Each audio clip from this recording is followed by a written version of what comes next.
ya a las 2:05, como es costumbre, dejamos que entre algunas personas que siempre acostumbran a entrar al final. Tenemos más de 170 personas entre las dos plataformas y eso va subiendo paulatinamente. Agradezco mucho la presencia del doctor William Otero y del doctor Eber Burgos, dos grandes ponentes de la gastroenterología y la endoscopia latinoamericana y centroamericana.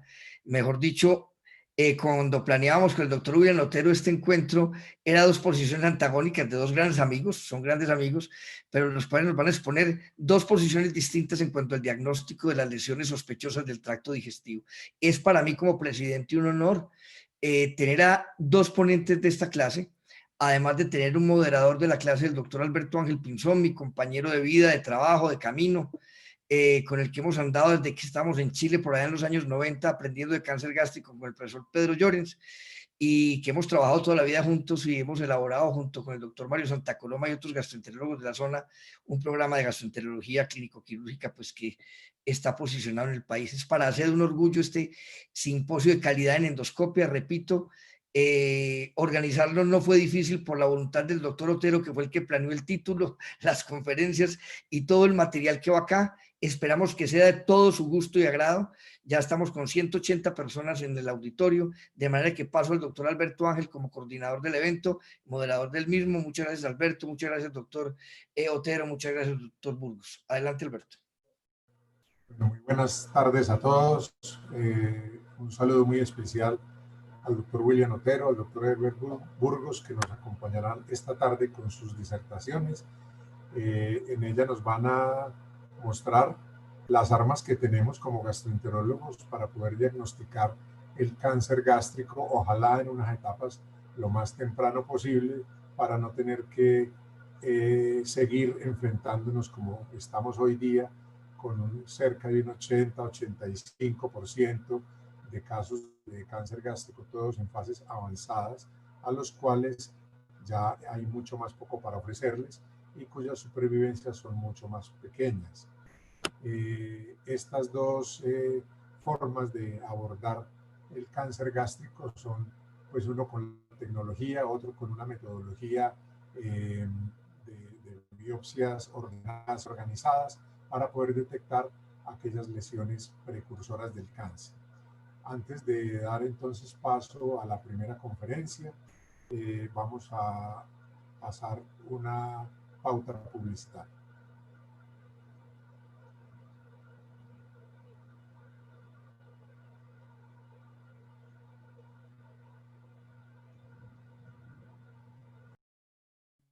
Herman, por favor, la pauta.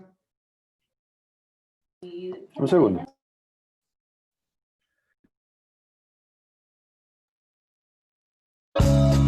Riley, a new light from Fujifilm.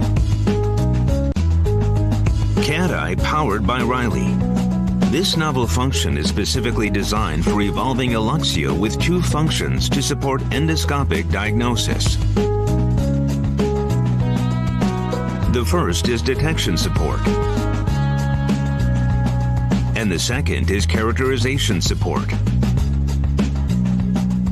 Riley provides new possibilities for diagnosis with LCI and BLI, developed by Fujifilm.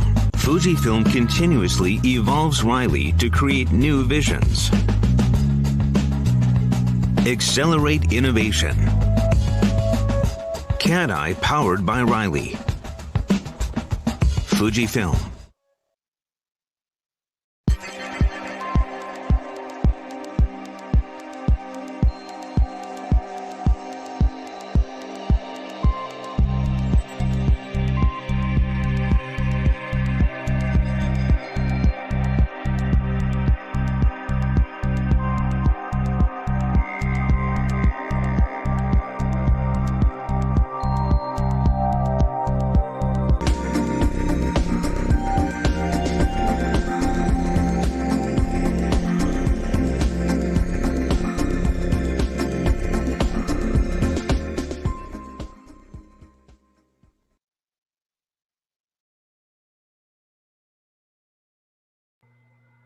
Bueno, ¿sí se oye bien ahí, Lázaro? Sí, doctor, bien puede. Ah, bueno. Está bien, perfecto, Alberto. Listo, muchas gracias de todos modos pues a la Asociación Colombiana de Endoscopia Digestiva por organizar estas excelentes sesiones y en esta oportunidad por invitarme a coordinarla. Tenemos pues como primera presentación una conferencia a cargo del doctor Herbert Burgos, especialista en gastroenterología, director del Centro de Entrenamiento de la Organización Mundial de Gastroenterología en San José de Costa Rica. El doctor Burgos nos va a presentar una conferencia titulada Endoscopia de imagen avanzada en la detección de las lesiones premalignas y tempranas gástricas. ¿Es tiempo de cambiar? Adelante, doctor Burgos, lo escuchamos. Y muchas gracias por acompañarnos. Bueno, muchísimas gracias. Primero, quiero agradecerles la amable invitación que han tenido conmigo para estar el día de hoy con ustedes. Agradecerles desde el principio porque cuando el doctor Otero me llamó y en una forma muy tácita me pidió que hiciéramos una locura, ¿verdad? Sobre cómo podíamos trabajar las metaplasias intestinales, surgió esta idea de tratar de pensar si podíamos crear un proceso de análisis entre los resultados que tenemos a través de endoscopía y histología. Pero hay que pensar al fin y al cabo que cuando hablamos de antagonismo, probablemente lo que estamos viendo es evolución. Y esto es lo que vamos a tratar de establecer el día de hoy y que podamos conversar. ¿Vemos la presentación? ¿Se ve bien? Muy bien. Ok, entonces, primero, es tiempo de cambiar sobre cómo podemos analizar en la detección de las lesiones premalignas y las tempranas gástricas. Primero, para que tengamos claros todos estos puntos, tal vez deberíamos evaluar cada uno de los elementos por separados para llegar a esa conclusión. Es muy importante que entendamos bien qué es endoscopía avanzada, qué es histomorfología cuando hablamos y cuál es la histomorfología normal de los tejidos para saber qué es lo que estamos hablando. También es muy importante entender cómo se observan las lesiones premalignas y si realmente las podemos ver por endoscopía de una forma adecuada y precisa y cómo podemos entender las lesiones tempranas si estas las estamos también viendo en forma adecuada. Y vamos a hablar luego de los protocolos de evaluación. Entonces hablemos primero de lo que es la endoscopía avanzada. ¿Y qué entendemos por endoscopía avanzada? Bueno, esto es un nombre muy bonito que se le ha puesto a una gran cantidad de tecnología que ha mejorado los endoscopios en los últimos años, donde hemos tenido una mejor resolución, una mejor definición de los sistemas de proceso y de pantallas, que se ha incluido la magnificación hasta llegar a 200 aumentos. Hemos ampliado el campo de visión de los endoscopios y con eso ha mejorado en forma sustancial la calidad de la visión. Y hemos aplicado también las técnicas espectrales a la endoscopía para poder entonces, a través de reflectancia, entender adecuadamente cómo son los tejidos. Y lógicamente esto ha mejorado el procesamiento de imágenes y ahora nos aventuramos mucho a la inteligencia artificial que podemos crear al respecto para poder hacer diagnóstico. Pero todos estos fenómenos específicamente están correlacionados a la forma en que nosotros podemos observar la luz, o sea, la reflectancia como tal. Y ahí es muy importante la calidad de las cámaras, que ha mejorado mucho. Y vean qué interesante, siempre hemos creído, no es que mi ojo no va a superar ese endoscopio. Pues sí, los estudios espectrales demuestran que la sensibilidad espectral de las cámaras que estamos utilizando son sustancialmente mayores a las que nosotros podemos tener en el ojo humano. Ustedes ven la ampliación hasta 400, 800 nanómetros de luz. Esto genera un aspecto muy importante, que los equipos como tal pueden generar un análisis de la base de la reflectancia de los tejidos en una forma más explícita de lo que el ojo humano eventualmente puede generar. Y esto, lógicamente, darle el paso a las técnicas de estimación espectral o las imágenes espectrales para poder hacer un mejor desarrollo de esto. Y ustedes ven que la cromoendoscopía virtual tiene varios nombres. Ahí ustedes los pueden ver: imagen de banda óptica, técnicas de estimación, cromoendoscopía virtual computada. Todos estos elementos se traducen específicamente a la mejora en la tecnología para poder capturar el espectro de la luz, dependiendo si lo hacemos tanto en la proyección o en la extracción de esta base de luz. ¿Y por qué es importante? Lo veíamos ayer.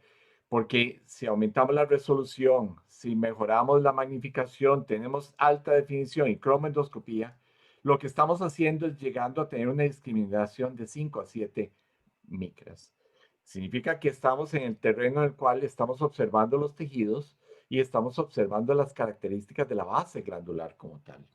Y es ahí donde nosotros debemos traducir nuestros primeros hallazgos, en la histomorfología, en los detalles que eventualmente nos va a ofrecer los tejidos a través de su exploración. Pero hay que entender la histomorfología. Ustedes ven a la derecha la configuración normal de una base glandular, donde ustedes pueden ver el epitelio marginal de la cripta, o sea, en cada cripta ese epitelio forma toda su estructura. Tiene el orificio críptico central. Vemos los vasos colectores superficiales, ¿verdad? Que usualmente los podemos ver como arañitas vasculares, usualmente. Y vemos el capilar subepitelial que rodea así la glándula como tal y que alimenta la estructura. Y finalmente el volumen colector. ¿Cómo traducimos eso a endoscopía? Bueno, aquí lo vemos. Vean qué interesante. Aquí se ve muy bien el epitelio marginal de la cripta. Ustedes ven el orificio críptico y ustedes pueden ver aquí el capilar subepitelial que rodea la estructura. Muy poco aquí vamos a ver los vasos colectores porque casualmente cuando utilizamos bandas de 540 nanómetros estos tienden a reducirse porque penetra más la visión. Pero vamos a observarlo a través de otras técnicas. Y vean qué interesante, esto es lo que nos permitió poder separar los patrones inflamatorios usuales. A través de esos criterios podemos diferenciar de lo que es una gastritis química, de lo que es una gastritis por Helicobacter y propiamente cuando estamos enfrentándonos a la presencia de atrofia gástrica. Todos estos elementos se traducen, y vamos a tratar de hacerlo más sencillo en esta fotografía, en la diferenciación de los elementos más importantes, que es la gastropatía química y la gastritis por Helicobacter. A la izquierda, vean cómo ustedes reconocen muy bien en el centro de la glándula el orificio críptico, donde se ve oscuro. ¿Por qué? Porque hay material, hay mucina clara ahí que permite que no haya reflectancia y pasa la luz. Pero ven el epitelio marginal de la cripta bien configurado alrededor de su estructura y ustedes ven el capilar subepitelial que rodea la glándula. ¿Qué pasa en la gastritis por Helicobacter? A la derecha de su imagen.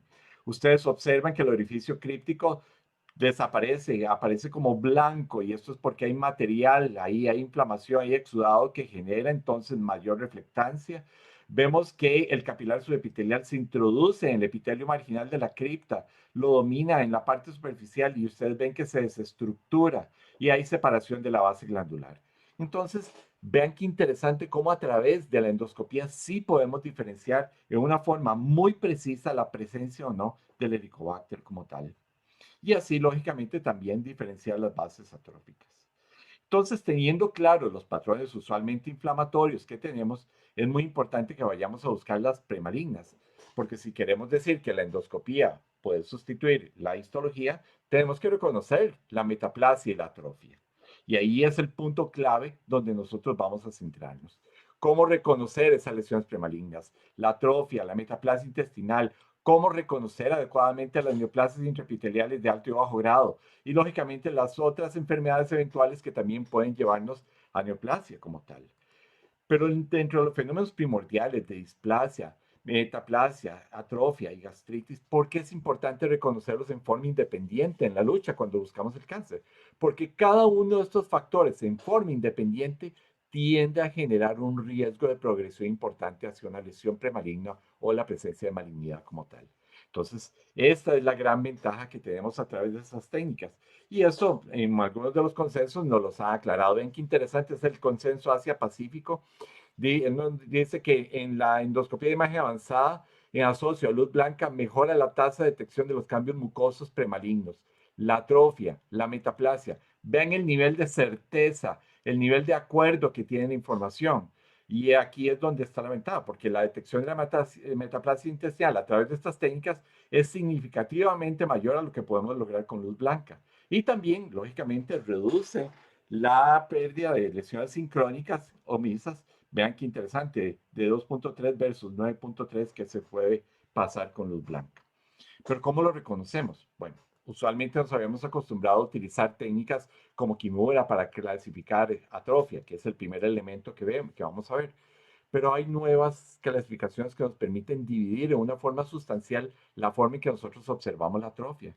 Y Nishikawa publicó hace 2 años una clasificación muy interesante donde la dividía en el patrón de tipo punteado, el patrón de tipo agrietado y el tipo moteado. ¿Por qué es importante esto? Y lo vamos a ver ahora más adelante. Vean cómo se ve el patrón punteado. Ustedes comienzan a observar ya en luz blanca esos puntitos blancos pequeños que se reflejan. Y cuando aplicamos BLI, ustedes ven cómo esos puntos claramente aparecen. Y esta lesión que estamos observando aquí propiamente, y que ahora lo vemos en grande aquí, es la pérdida de sustancia. Hay zonas donde se va perdiendo la base glandular estructural en relación a la presencia de zonas de denudación atrófica. Pero estos son puntiformes, lo que sustituyen son grupos donde tienen que ir 5 o 6 glándulas, 5 o 7 glándulas como tal.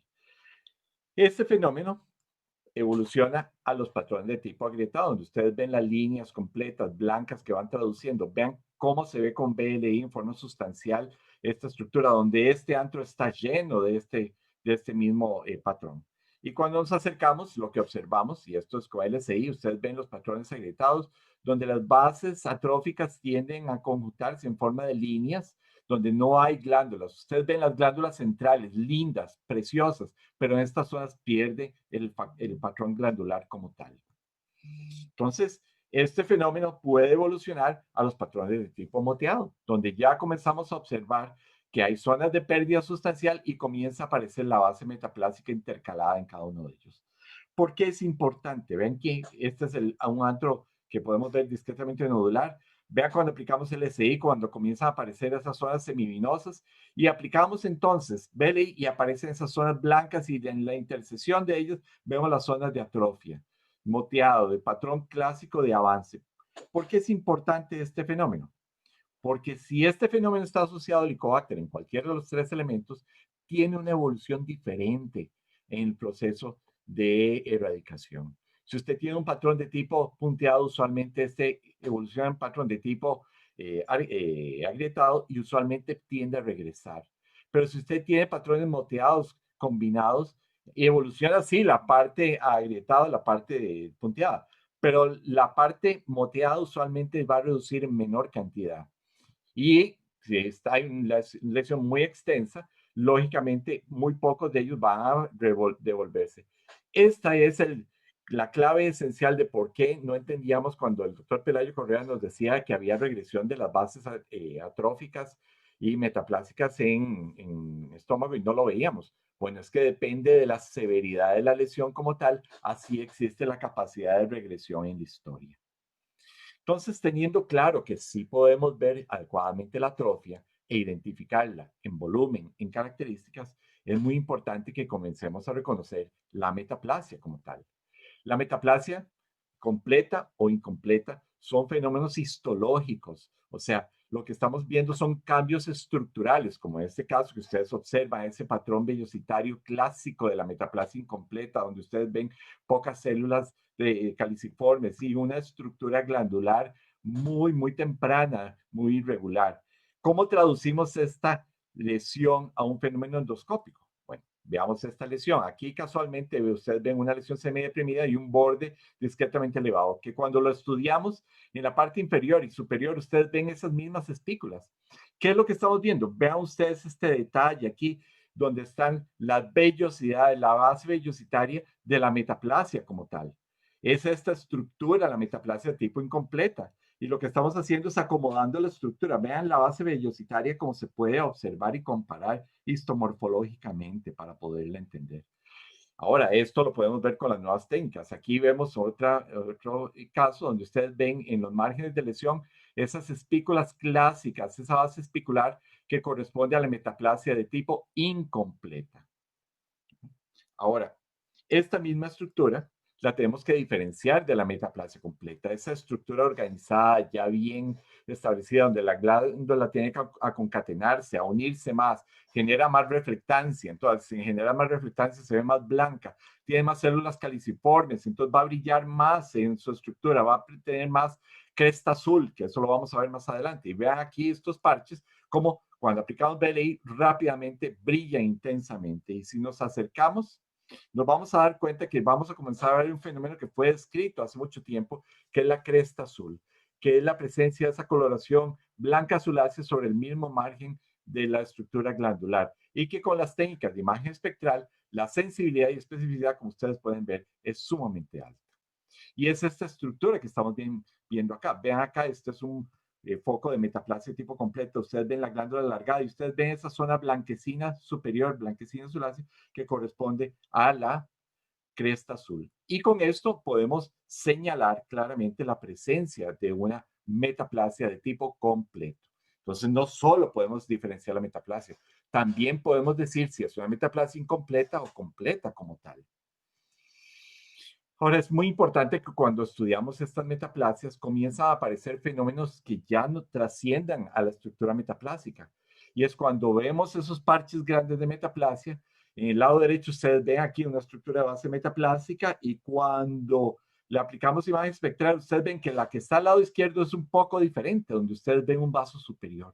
¿Qué pasó acá? Tenemos que irnos a la histología.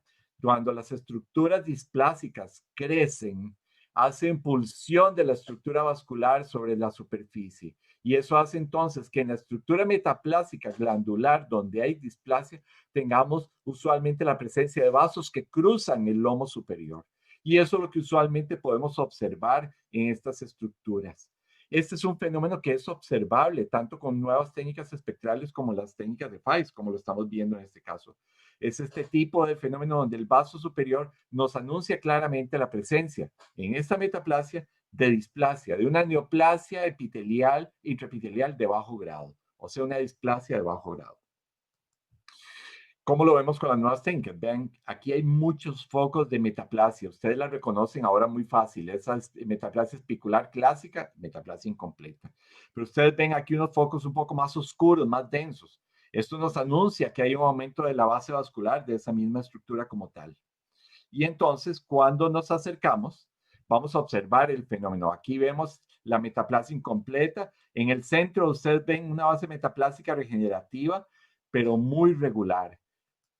Aquí vemos otra base regenerativa muy regular y que no corresponde, digamos, a una lesión displásica, pero inmediatamente comenzamos a ver una zona de evolución, donde esas zonas espiculares tienden a mostrar los vasos en una forma más superficial, hasta el punto en que ya tienden a formar grandes surcos donde vemos los vasos jalando la estructura. Y en el centro de las lesiones, vean que esta es una fotografía muy representativa, ven la metaplasia incompleta en los márgenes, y en el centro como la base estructural muestra la presencia, en este caso, de los vasos superficiales más gruesos que corresponde a la pulsión que genera las bases displásicas de bajo grado. Esta estructura es muy bonita porque vean, ustedes tienen en el lado izquierdo de la lesión la metaplasia regenerativa, y en el lado derecho de la lesión ustedes pueden diferenciar muy fácilmente la displasia de bajo grado. Este es el fenómeno que andamos buscando para poder hacer una buena diferenciación. Esta es la estructura que nosotros andamos buscando. La decrescencia vascular, la característica de alteración vascular que nos pueda llevar al diagnóstico de la base displásica. Y es que a través de estas técnicas, comparados con luz blanca, ustedes ven que el nivel de eficiencia, de sensibilidad es sustancial. Con luz blanca ustedes tienen un 34% de sensibilidad. Si utilizan técnicas espectrales, magnificación 88%, y su especificidad 96%. Entonces estamos hablando que la posibilidad que usted pueda tener certeza en llegar a su diagnóstico es sumamente alta. Entonces esto, reconociendo bien las lesiones premalignas, conociendo antes las lesiones inflamatorias, sabiendo si puede haber Helicobacter pylori, sabiendo si hay atrofia o la presencia de metaplasia, los tipos de metaplasia y las características de la displasia como tal, tenemos que aventurarnos a buscar las lesiones tempranas. Y sabemos que las técnicas de endoscopía de magnificación y la utilización de imágenes espectrales nos mejoran la caracterización de estas lesiones. Vean qué importante el nivel de certeza, el nivel de acuerdo que tiene, el nivel de evidencia que tiene. Donde tenemos con estas técnicas una sensibilidad de 95%, especificidad de 96%, nuestra certeza aumenta sustancialmente. Y lógicamente, en todos los estudios que hemos recolectado a través de esto, siempre el mismo mensaje es el que está presente, donde nuestra especificidad, nuestra sensibilidad y certeza aumentan. Pero para eso debemos utilizar el algoritmo de clasificación MESDA, ese que ya conocemos, en el cual ante una lesión sospechosa vamos a ver la línea de marcación, vamos a ver si hay presencia de alteración vascular o alteración de la base glandular, y si estos tres fenómenos están presentes o si tenemos línea de marcación con alguno de estos dos fenómenos, muy probablemente nos vamos a enfrentar a una neoplasia intraepitelial. Pero si no está esta lesión, probablemente no vamos a tener un riesgo de cáncer como tal.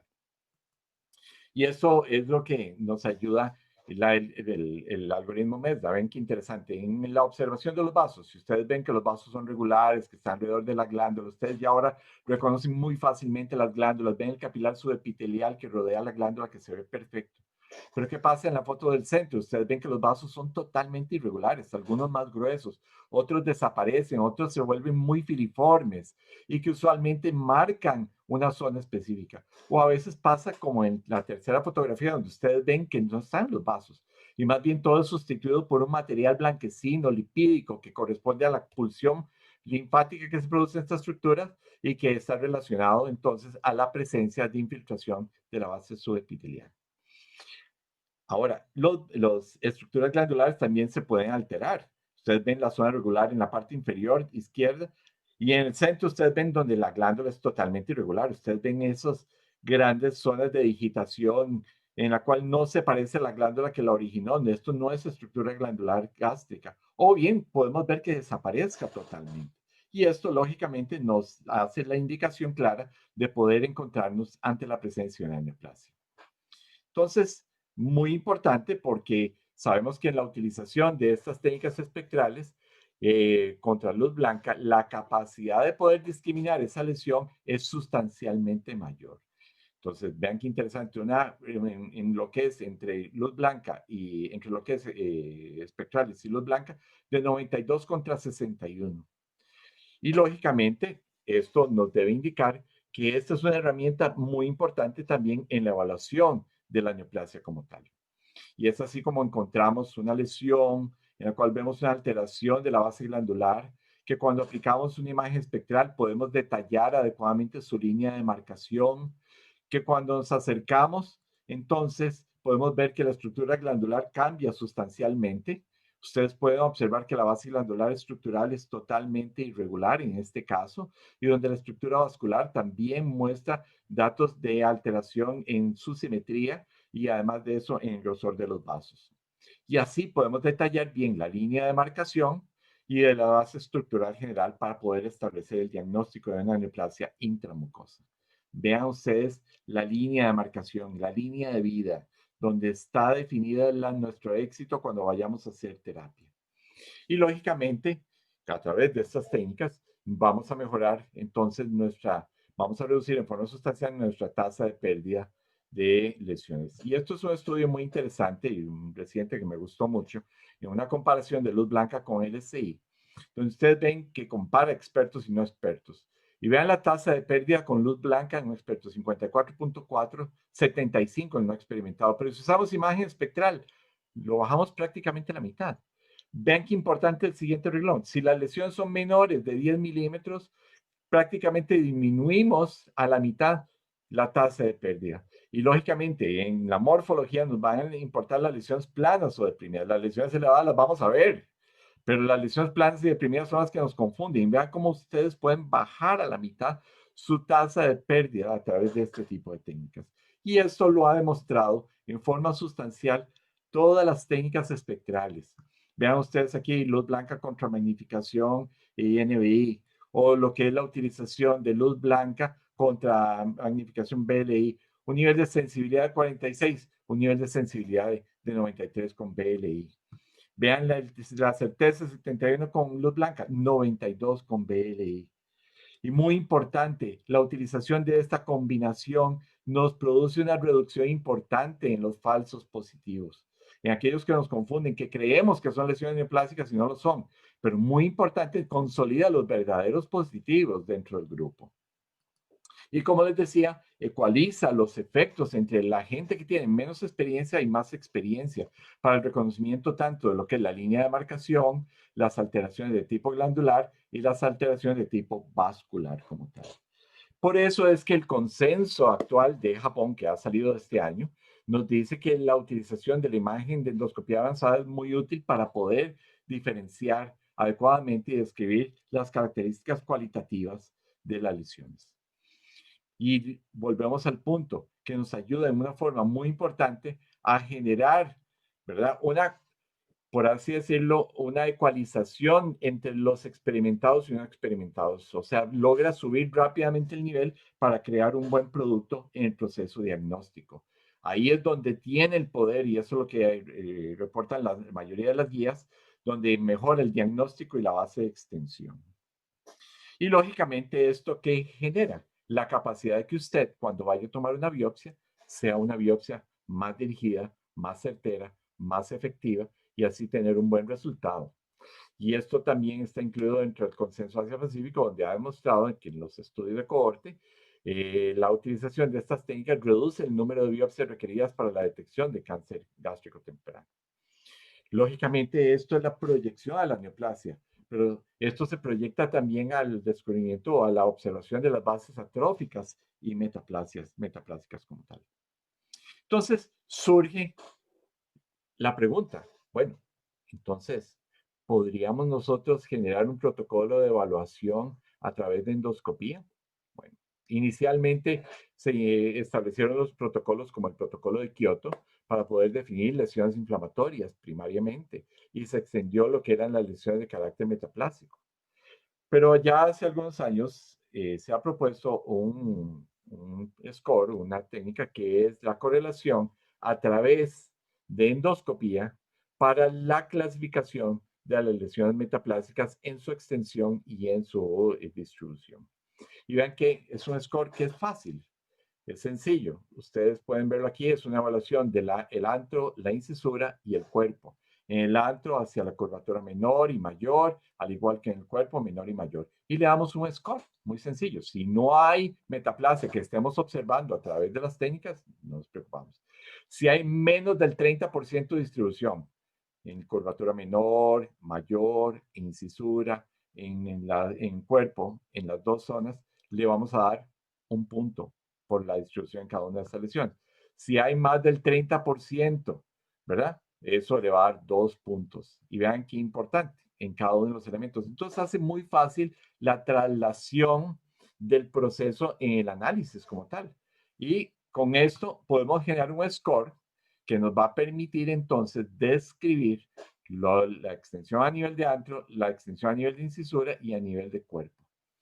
Cuando vemos la correlación endoscópica, esto es lo que andamos buscando. Si no hay lesión, como en el EGIM 0, tanto en antro, en incisura, en cuerpo, o en un EGIM 1, donde ustedes ven la extensión de la base atrófica menos del 30%. Ustedes van midiendo, van observando sobre el campo, lo van trasladando. O si es mayor del 30%, como en este caso, donde ven que la distribución es mucho mayor en cada uno de los elementos, así entonces nosotros podemos generar una estructuración que tiene un nivel de sensibilidad alto. Y vean qué interesante, un cutoff de 4, la sensibilidad es del 90%, pero el índice de especificidad para todos los elementos siempre va a ser muy alto. Y esto lógicamente genera un nivel de correlación sumamente alto con la base histopatológica. Ahora, si comparamos el Holguín con el EGIM, ven qué interesante, hay un nivel de correlación completo dentro de lo que es el score como tal y la utilización del Holguín para poder generar la clasificación. ¿Y esto por qué? Porque a través de estas técnicas nosotros podemos tener muy claro en la base de localización y en la base de extensión un nivel de precisión muy alto. Pero esto usualmente va a ser potenciado con la utilización de las imágenes espectrales. Vean esta comparación entre luz blanca y NBI, entre cuerpo, incisura y antro, de lo que podemos lograr, ¿verdad? De 78, 71 al 90, 94 que podemos obtener cuando usamos imagen espectral. Y en la extensión de la metaplasia bajo el estadiaje Holguín, la certeza que podemos obtener con NBI siempre va a ser mucho mayor, casi 90%, más arriba, 90% de lo que podemos tener con la detección con luz blanca como tal. Es por eso que algunos de los consensos que han surgido en los últimos años han tratado de reintegrar todo ese conocimiento y dinamizar el proceso en el cual nosotros vamos a seguir haciendo una evaluación de las lesiones de carácter metaplásico y las lesiones de neoplasias intraepiteliales tempranas y finalmente la presencia de neoplasias gástricas. Y esto, tal vez la forma más fácil de resumirlo es en este cuadro que estamos viendo acá. ¿Dónde empieza la historia? ¿Cómo vamos a hacer una buena evaluación de ese paciente? Primariamente, haciendo una cromoendoscopía de alta definición, de buena calidad, ¿verdad? Y vamos a guiar las biopsias. Esto es un elemento importante. Nosotros vamos a dirigir la biopsia, no vamos a generar aleatoriedad como en Sydney. No, lo que andamos buscando es precisión. Entonces vamos a guiar la biopsia para esto, donde vamos a tomar en antro, en cuerpo, en fondo, y así poder tener un mejor resultado. Si hay presencia de Helicobacter, hay que erradicarlo, es muy importante. Y si tenemos entonces las lesiones atróficas y metaplásicas ya bien establecidas, viene entonces la forma en que nosotros vamos a establecer el despistaje o el seguimiento de ese paciente. Si hay lesiones leves o moderadas de atrofia, pero no hay historia familiar, este paciente muy probablemente lo vamos a poder descartar y no es necesario estarle haciendo endoscopía, que lógicamente va a evitar el recargar nuestros servicios. Si hay metaplasia intestinal solo en antro o solo en cuerpo, importa mucho las características de la historia familiar, o si hay metaplasia incompleta, o si hay algún otro aspecto que pueda generar problemas. Si hay algunos de esos aspectos, debemos vigilar a ese paciente por lo menos en las primeras fases cada 3 años. Ahora, si hay un relativo de primera línea con historia de cáncer gástrico en esta historia, esos pacientes tienen que ser vigilados en una forma más estrecha, de 1 a 2 años. Y esto, lógicamente, siempre haciendo ese seguimiento con cromoendoscopía, con alta definición, con biopsias guiadas de las zonas irregulares. Ahora, si el paciente tiene displasia, ahí vamos a hacer lo que sabemos hacer bien, cómo tratar la displasia. Y hay que recordar, las displasias se tratan todas. Las displasias de alto y de bajo grado. Uno no puede observar una displasia de bajo grado. El observar una displasia de bajo grado es como decirle a un paciente, vaya, subas, párese a la par del precipicio y cuando se cae yo lo atiendo. O sea, ya va a ser muy tarde. Nosotros estamos jugando con 500 micras de extensión como para poder definir si un paciente va a llegar en el momento adecuado. Y todas las displasias de bajo grado como tal, todas las neoplasias intraepiteliales de bajo grado deben ser tratadas. Y aquí nos lleva al punto, ya teniendo una visión, si es de alto grado, la hacemos en 6 meses, el control, si es de 12 meses, hacemos los controles cada 6 meses. Y en el estadiaje, lógicamente, hay resección de esa misma lesión. Entonces, en conclusión de lo que hemos hablado sobre los puntos que hemos llevado a evaluar, sí podemos generar a través de este tipo de tecnologías, a través de la interpretación histomorfológica, a través del reconocimiento histológico, histomorfológico de las lesiones tempranas y las lesiones premalignas, una forma adecuada de poder saber dónde estamos histológicamente. Pero también, si utilizamos scores que nos aproximen a una buena evaluación, como es en el caso del EGIM, podemos tener una potenciación muy importante dentro de nuestro trabajo y, lógicamente, una reducción muy importante en el costo de producto que finalmente genera la evaluación de estos pacientes. Muchas gracias.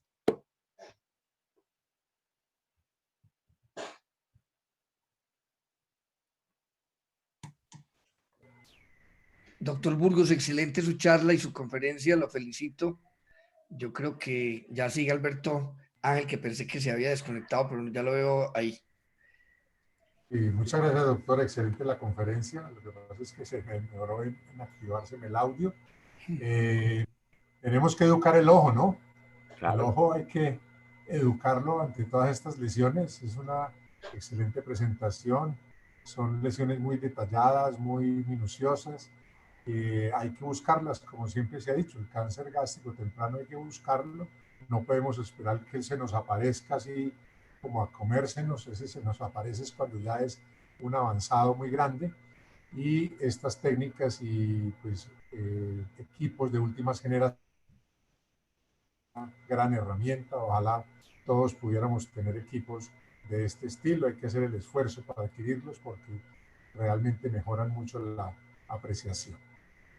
Antes de pasar a la conferencia del doctor Otero, tenemos una pauta publicitaria para presentar.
Bueno, muchas gracias. A continuación, entonces, vamos a presentar al doctor William Otero, conocido ampliamente pues, en Colombia y en toda Latinoamérica. El doctor Otero es profesor titular de Medicina de la Unidad de Gastroenterología de la Universidad Nacional de Colombia. Ha sido expresidente de la Asociación Colombiana de Endoscopia Digestiva y siempre gran protagonista en todos los congresos de gastroenterología a los cuales asistimos. El doctor Otero nos va a presentar su charla denominada Impacto de Olga Holguín con biopsias múltiples al azar. Adelante, doctor Otero. Bienvenido.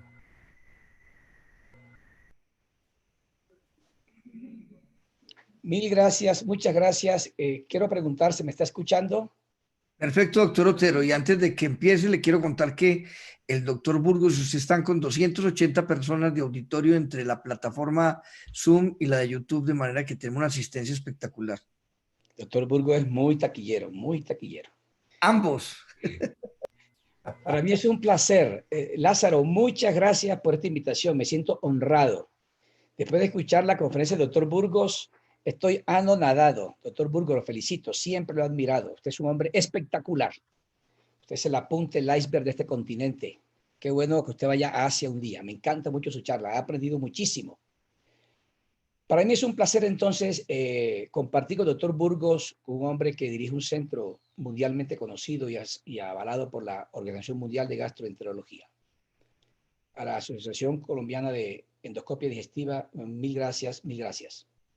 Mi charla es Estómago Premaligno, Impacto del Olga y Holguín en biopsias tomadas al azar. En el 2018 hubo más de 1 millón de casos nuevos de cáncer gástrico. Y este cáncer gástrico hoy día es el 5º cáncer más común en el mundo, la 3ª causa de muerte por cáncer. Lamentablemente, estos cánceres llegan avanzados.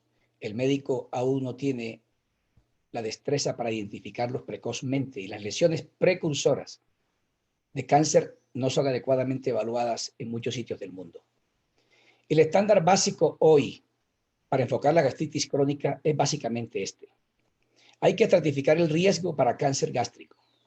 Se puede hacer de varias formas, con Olga, con Holguín, es decir, histológicamente, o con endoscopios avanzados como el que el doctor Burgos acaba de mostrar ahorita, que es una cosa de fantasía, es absolutamente impresionante, es la histología en la endoscopia. Y también hace parte del estándar básico, ineludible, erradicar H. pylori. Este es el santo grial. Esta publicación liberada este mes ha demostrado que erradicar el Helicobacter pylori previene de manera primaria, la prevención primaria del cáncer gástrico. En este ensayo clínico nacional se demostró que es un tratamiento masivo a la población, que durante la época de la observación el cáncer disminuyó 50% su incidencia y la mortalidad bajó un 25%. Esto es absolutamente sorprendente. Y algo interesante es que erradicar el Helicobacter pylori no trajo ninguna consecuencia en el esófago, como cáncer de esófago o cáncer de colon. Entonces, hoy día cuando alguien no se le puede erradicar H. pylori o se erradica H. pylori y no desaparece el riesgo de cáncer, lo que sigue en adelante se llama la prevención secundaria del cáncer. Y es lo que yo aquí voy a tratar. Cuando uno se pone en este instante a mirar qué hace la endoscopia, qué hace la histología, les cuento que la sensación que tengo yo es como tener al frente un saco de estos frutos absolutamente jugosos. Cada uno de esos frutos uno quisiera tocarlo, pero voy a basar mi conferencia en estos aspectos. En Occidente, imágenes avanzadas o histología, biopsias para Olga Holguín o endoscopios como el doctor Burgos. ¿Cuál es la exactitud de la endoscopia? Las imágenes avanzadas evitan biopsias al azar. Adiós al patólogo para atrofia y metaplasia. Adiós, adiós al patólogo. ¿Qué estrategia utilizar? Eso es lo que voy a demostrar en mi conferencia y voy a discutir. Es importantísimo entonces tener en cuenta que la mucosa sana, de acuerdo al modelo que el profesor Correa intuyó de manera magistral, es que la mucosa sana un día da cáncer gástrico, pasando por varios estadios de inflamación dentro del estómago. Y si se erradica el Helicobacter pylori, desaparece el cáncer gástrico, siempre y cuando la mucosa aún esté sana. o hay una gastritis superficial. En cambio, si hay gastritis atrófica o metaplasia intestinal, la eficacia es menor. Esta serie de pasos de normal, gastritis atrófica, metaplasia intestinal y cáncer, solo 1 a 3% de los infectados les da cáncer. Hoy día está claro, totalmente claro, que el cáncer no surge de la metaplasia. La célula metaplásica no da cáncer. Este cáncer surge de otras estructuras, del stem cell del estómago, del stem cell de la médula, y es modulado por estos factores: la microbiota, respuesta inmune, factores ambientales y cambios epigenéticos. Estos cambios epigenéticos suscitados por el Helicobacter pylori ha despertado el interés formidable en biomarcadores que puedan predecir de manera más temprana que los cambios morfológicos vistos en histología y vistos en endoscopia para evitar el cáncer gástrico hacia el futuro. No comprender que la metaplasia no es la causa del cáncer origina estos trabajos, como recientemente publicado. Estos doctores en Corea han identificado la metaplasia intestinal y la han resecado endoscópicamente, pues el cáncer no surge de estos focos de metaplasia. Este trabajo creo que ha perdido el tiempo en este momento. A nivel mundial hay consistencia, aparte el trabajo me encanta sobremanera. Se ve cómo el profesor Correa tenía razón. En la medida en que la gastritis crónica pasa a metaplasia, displasia severa, se ve cómo aparece progresivamente el riesgo de cáncer gástrico. Y la atrofia gástrica, este concepto me parece formidable. Es el escenario inicial de la cancerización.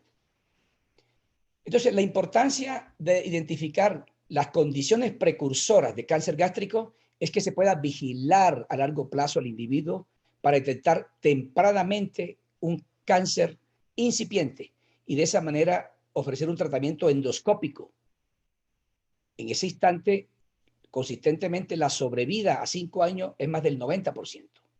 Desde un cáncer temprano o un cáncer avanzado transcurren 44 meses, pero el avanzado tiene una sobrevida a 5 años menor del 25%. Esto indica que hay un alto momento, un momento muy largo para hacer una intervención terapéutica para que el paciente no llegue a cáncer gástrico avanzado. Es importantísimo entender unos conceptos básicos en histología, y es que la atrofia se define patológicamente como la pérdida de las células parietales y glándulas nativas, y son reemplazadas por fibrosis, pero tiene otra forma también de expresarse la atrofia del estómago, y es que puede suceder que no se reemplace por fibrosis, sino por unas glándulas similares al del intestino, delgado o grueso, pero hay una tercera metaplasia, que se llama la metaplasia pseudopilórica, una metaplasia en la cual se expresa el péptido espasmolítico de la proteína trefoil 2.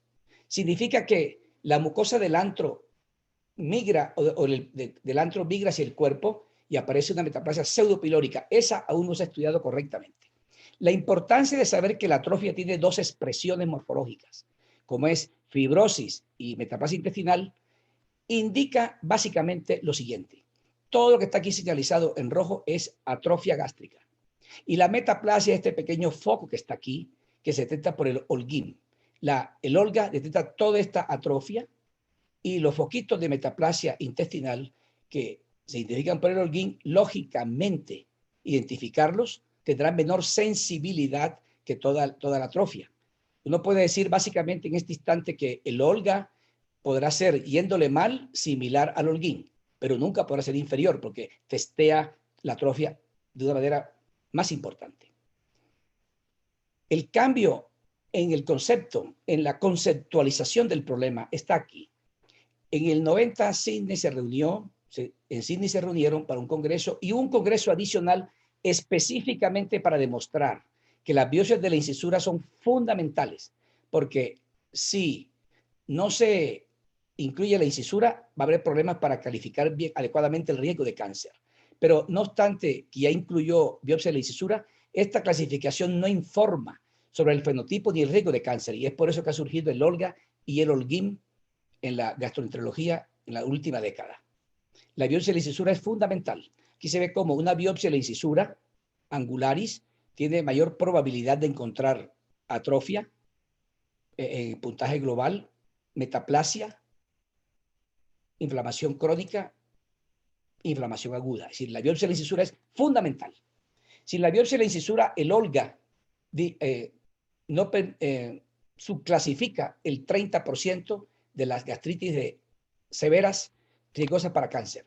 Y el Holguín disminuye en 35% la posibilidad de ser detectadas si no se incluye biopsia de la incisura.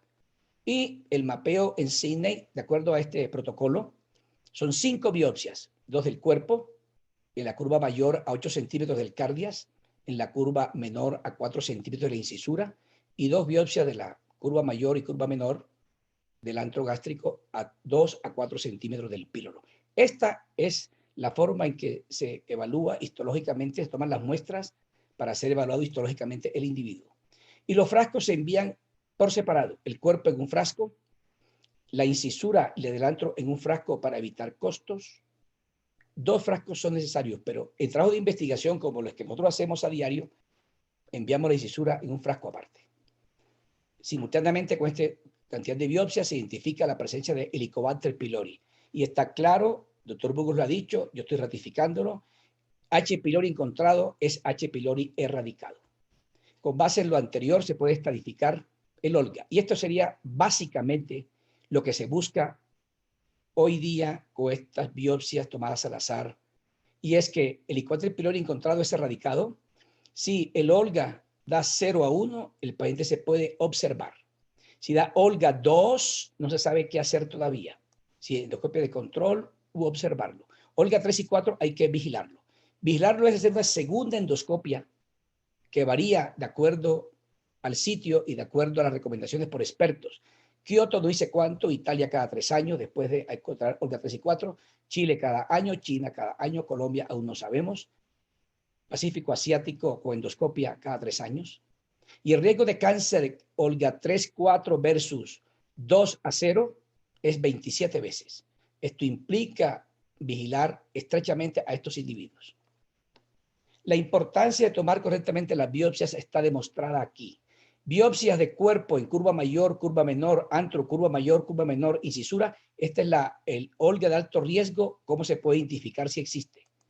En cambio, si se toman biopsias de una manera intuitiva, que no sea esta forma recomendada y demostrada, pared posterior, etcétera, hay una mezcla de cómo las toman, se baja notablemente y de manera significativa la probabilidad de encontrar la atrofia en estos individuos de alto riesgo. Y el Holguín pasa exactamente lo mismo. Debe ser tomada las biopsias así.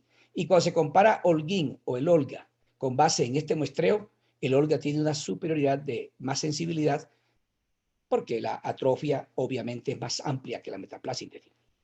Los inconvenientes que personalmente vemos nosotros en nuestra Universidad Nacional son estos. Hay que tomar 5 biopsias. En los ancianos que toman antiplaquetarios puede haber dificultades, anticoagulados. Las biopsias tienen costos, se requiere tiempo para analizarlas, se requiere un patólogo experto y con entusiasmo, porque el Olga y el Holguín requieren un patólogo entusiasmado, porque debe mirar de manera muy calmada si 29% de los campos mirados tienen o no atrofia, metaplasia, requiere un trabajo minucioso. Y entonces, en la gastritis crónica, como yo he mencionado aquí ahorita, dado el alto riesgo que tiene para cáncer en el futuro, hay estrategias para evitar eso. Y la prioridad de un clínico, este es un mensaje contundente que traigo ahorita, la prioridad de una endoscopia en la cual no hay lesiones identificables es identificar un estómago premaligno con base en la atrofia y la metaplasia.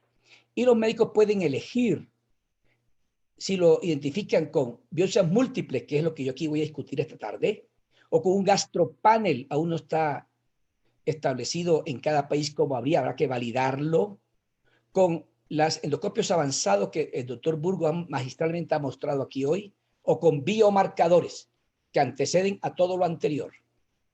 Entonces, la comparación entre estas dos cosas no tiene discusión en Japón. Allá no utilizan biopsias. Allá los endoscopistas tienen un entrenamiento formal impresionante, casi el día que nacen empiezan a aprender a hacer esto. Y llegan a la competencia del doctor Burgos, no cabe duda. No cabe ninguna duda de que eso es así. Y cuando han comparado NBI con magnificación versus Olga u Holguín, esto ha encontrado, cuando han verificado sus hallazgos versus la histología. En bajo riesgo, esta fue la concordancia de 30 casos, 25. Alto riesgo, 25 casos. Voy a decirlo mejor, la exactitud del NBI con magnificación, la exactitud de una prueba diagnóstica se basa en sumar verdaderos positivos más verdaderos negativos con todo lo que está en la tabla y da 90% de exactitud. Es decir, que en Japón, en Asia, esa gente es absolutamente, tiene un índice kappa perfecto con la histología. Entonces, para elegir en un momento determinado una u otra estrategia, depende de la disponibilidad de ambos recursos, del sistema de salud donde está el individuo y el médico, de la evidencia publicada para cada uno de ellos, para la histología, el presupuesto, patólogos expertos, para la endoscopia, cromoendoscopia, alta definición, endoscopistas expertos con adecuado entrenamiento, y este individuo de manera inmediata le dirá al paciente qué habrá que hacer. Este tiene que esperar 1 a 2 semanas. En el mapa de incidencia de cáncer gástrico se ve, lo que está en azul es una alta incidencia de cáncer gástrico. Colombia y Costa Rica están similares. Estamos entre los países con mayor alta incidencia. Entonces, en Costa Rica y en Colombia, que son los dos países que están ahorita comentando, y representamos a América Latina, vamos a ver entonces que depende de la costo-efectividad, de los recursos, de la disponibilidad de endoscopios avanzados y de la evidencia de que esa estrategia ha resultado ahí. Por ejemplo, en Costa Rica, el doctor Burgos encontrará muchos cánceres tempranos. ¿Cuáles son las evidencias que hay con respecto al anterior? La histología. Este trabajo del profesor Rush me parece espectacular. Se ve cómo en el seguimiento de los pacientes, Olga 0, mucha gente, Olga 1, menos, Olga 2, mucho menos, Olga 3, mucho menos, Olga 4, mucho menos. Lo que sí se ve claramente es que las lesiones tumorales aparecieron en Olga 3 y 4. Y se ve cómo de manera progresiva, conforme avanza la edad, aparecen los estadios de Olga 3 y 4. Este otro estudio de seguimiento, que es una cohorte en la cual durante 12 años los pacientes se siguieron, se repite algo importantísimo. Y es que solamente en Olga 3 y 4 aparecieron lesiones premalignas o neoplasias ya intraepiteliales, displasia de bajo grado, de alto grado y 2 cánceres. En la Olga 0 a 2 no hubo cánceres. Pero este es un trabajo mucho más reciente de este mismo grupo. Más de 7,000 pacientes incluidos, analizados prospectivamente más de 6 años, y se ve como que Olga 0 es muy frecuente. Se repite la historia. Los estadios avanzados de mayor riesgo de cáncer son mínimos en estas poblaciones. Pero en el seguimiento, en la biopsia, en la endoscopia y biopsias tomadas después de 6 años, se ve como en la incidencia de cáncer por 10 a la 3 pacientes. Se ve como Olga 3 y 4 de manera sustancial aumentan la incidencia de cáncer. Conclusión a estas alturas de mi presentación. Los estudios de seguimiento a largo plazo, evaluando el Olga, identifican claramente que Olga 3 y 4 les puede dar cáncer, prospectivamente hablando. Entonces, el Olga predijo el riesgo de cáncer hacia el futuro. Y este otro trabajo dijo exactamente lo mismo, que es un poco más reciente. Se repite que el estadios sin riesgo son muy frecuentes y avanzados son menos frecuentes, pero aquí también se ve neoplasias en estos individuos. Este otro trabajo, de manera prospectiva, ha demostrado que es un gran predictor evaluar histológicamente a los pacientes. La evidencia con los endoscopios es la siguiente. Evaluando la atrofia, la metaplasia, bien sea con luz blanca o endoscopios avanzados. Con luz blanca, el doctor Burgos ha mostrado unas diapositivas, yo aquí lo voy a sintetizar. Con luz blanca, la sensibilidad en cuerpo y la especificidad de luz blanca para ver la atrofia es 47 y 76. En antro, 71 y 58. En castellano, matemáticamente hablando, no sirve. La luz blanca no sirve. La histología debe confirmar estas alteraciones. Utilizando para la metaplasia intestinal, la luz blanca no sirve. El mapeo en este estudio, que fue comparativo cabeza a cabeza, fue superior al NBI. De este trabajo a hoy, las cosas han avanzado. Atrofia y metaplasia con endoscopios avanzados, estas revisiones recientes me parece que son espectaculares, da una visión general del tema. La atrofia se puede evaluar, el doctor Burgos ha mencionado varias cosas al respecto. Kimura y Takemoto es lo que más consistentemente en el mundo ha demostrado que se correlaciona con la histología. La importancia es que el médico sea capaz de identificar el borde de la atrofia y como Kimura Takemoto pues requiere un entrenamiento para aprender esto de manera perfecta y se puede utilizar en los pacientes. Y este es el trabajo que me interesa muchísimo, recientemente publicado, porque tiene un título espectacular. El uso de evaluación endoscópica de la atrofia gástrica para cáncer gástrico, para su estratificación, reduce la necesidad de hacer un mapeo. Acá en Occidente esto se ha encontrado. Se han comparado pacientes que han hecho el Olga o el Holguín, digamos de otra manera. La histología es el gold estándar, con lo que se compara todas las tecnologías que no ven la histología. Por supuesto que este es el gold estándar. Con Kimura Takemoto, esta ha sido la metodología utilizada y esto se le ha evaluado con la sensibilidad, la especificidad, likelihood ratio positivo, likelihood ratio negativo, y esto ha sucedido. Para identificar moderado a severo puntaje de riesgo de cáncer con endoscopia, la sensibilidad fue 93%. Dicho matemáticamente, como se debe interpretar, tiene 7% de falsos negativos. Por cada 100 individuos que tengan moderado a severo, se pierden 7. Especificidad. Tiene un error de 35% de falsos positivos. El LR positivo, es decir, cuando aparece moderado a severo en endoscopia, el LR, la relación de verosimilitud de que den lo cierto, es 2.64. Para que una prueba diagnóstica sea útil para tamización o diagnóstico, se requiere que este sea de 10. En cambio, es espectacular, muy útil cuando es negativo. Dicho entonces este artículo interpretado matemáticamente, cuando con endoscopios avanzados la atrofia está ausente o leve, no se requieren endoscopias. Ahora bien, este estudio que yo acabo de mostrar aquí ahorita requirió estas personas ser entrenadas previamente para hacerlo. Y aquí este trabajo me parece espectacular porque resume, creo que toda la literatura que se ha publicado hasta hoy día. Y específicamente,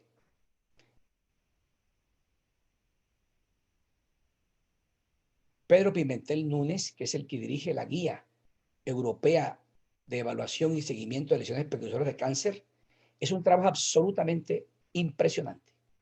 Se quiso verificar si la metaplasia intestinal gástrica, evaluada endoscópicamente, podrá reemplazar la histología en esta parte del mundo. Se estudió la metaplasia intestinal por la graduación endoscópica aprendida aquí en estos modelos de entrenamiento durante mucho tiempo y que tuvo una concordancia entre varios países que aprendieron a identificar la metaplasia con el NBI. Usando esa experiencia, se utilizó para este trabajo de investigación y el Holguín también se utilizó histológicamente para poder comparar qué pasa con la endoscopia y la atrofia gástrica mediante el Olga. Y esto ha sucedido. Los casos son pacientes controles, pacientes que no tenían cáncer gástrico temprano. Y esto ha sucedido. El Olga, 67% de los casos identificó Olga 3 y 4, y en los controles Olga 10, dio 10.7% tenían casos serios para el futuro de cáncer. Esto fue significativo. El Holguín tuvo 60% de identificación en los controles versus 2.9 en los controles. Y el endoscopio avanzado identificó 68% de lesiones graves en pacientes casos versus 13 en pacientes controles. El Olga y el imagen endoscópica y metaplasia fueron similares matemáticamente. Y estas son las áreas bajo la curva. La endoscopia tuvo una área bajo la curva de 84% y Olga 84%. Holguín un poco menos. Este trabajo, creo yo, está diciendo perfectamente aquí ahorita que la tecnología endoscópica tiene un futuro absolutamente brillante. Hoy día el presente en las manos del doctor Burgos dice que es brillante. Pero ahí vienen entonces mis comentarios específicos al respecto. Una vez que se ha demostrado en este trabajo que yo acabo de mencionar ahorita, comparativamente en ese sitio, el Olga, el Holguín y la evaluación endoscópica, lo que sigue en el futuro es esto. Los centros de endoscopia tendrán que seguir este abordaje.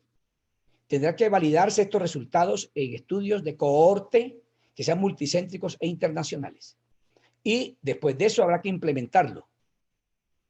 Habrá que tener adecuados tecnología y endoscopistas expertos. Con esto quiero decir que está absolutamente demostrado que estos endoscopios pueden hacer eso. Mientras tanto, mientras esto se valida, mientras esta tecnología se obtiene, se logra el entrenamiento correcto, ¿qué habrá que hacer? Todos los expertos en el mundo coinciden en que la gente para utilizar la tecnología debe estar adecuadamente entrenada. Entrenarse en la gastritis de Kioto, entrenarse en atrofia, saber aquí con Kimura Takemoto, la metástasis intestinal en el antro, en el cuerpo, tiene que buscar esta serie de ingredientes para Kioto, clasificación, gastritis y determinar si el riesgo de cáncer está presente y saber cada cosa de esta, cómo se evalúa. En una palabra, se requiere un entrenamiento de cada uno de los ítems de la Kioto gastritis.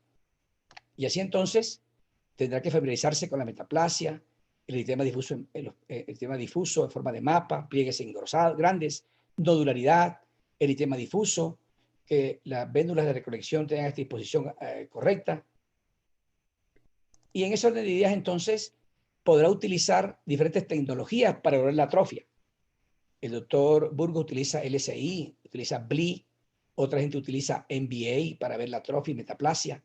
Lo dice el doctor Burgos, utiliza esto y después le ponen magnificación y se ve perfecto.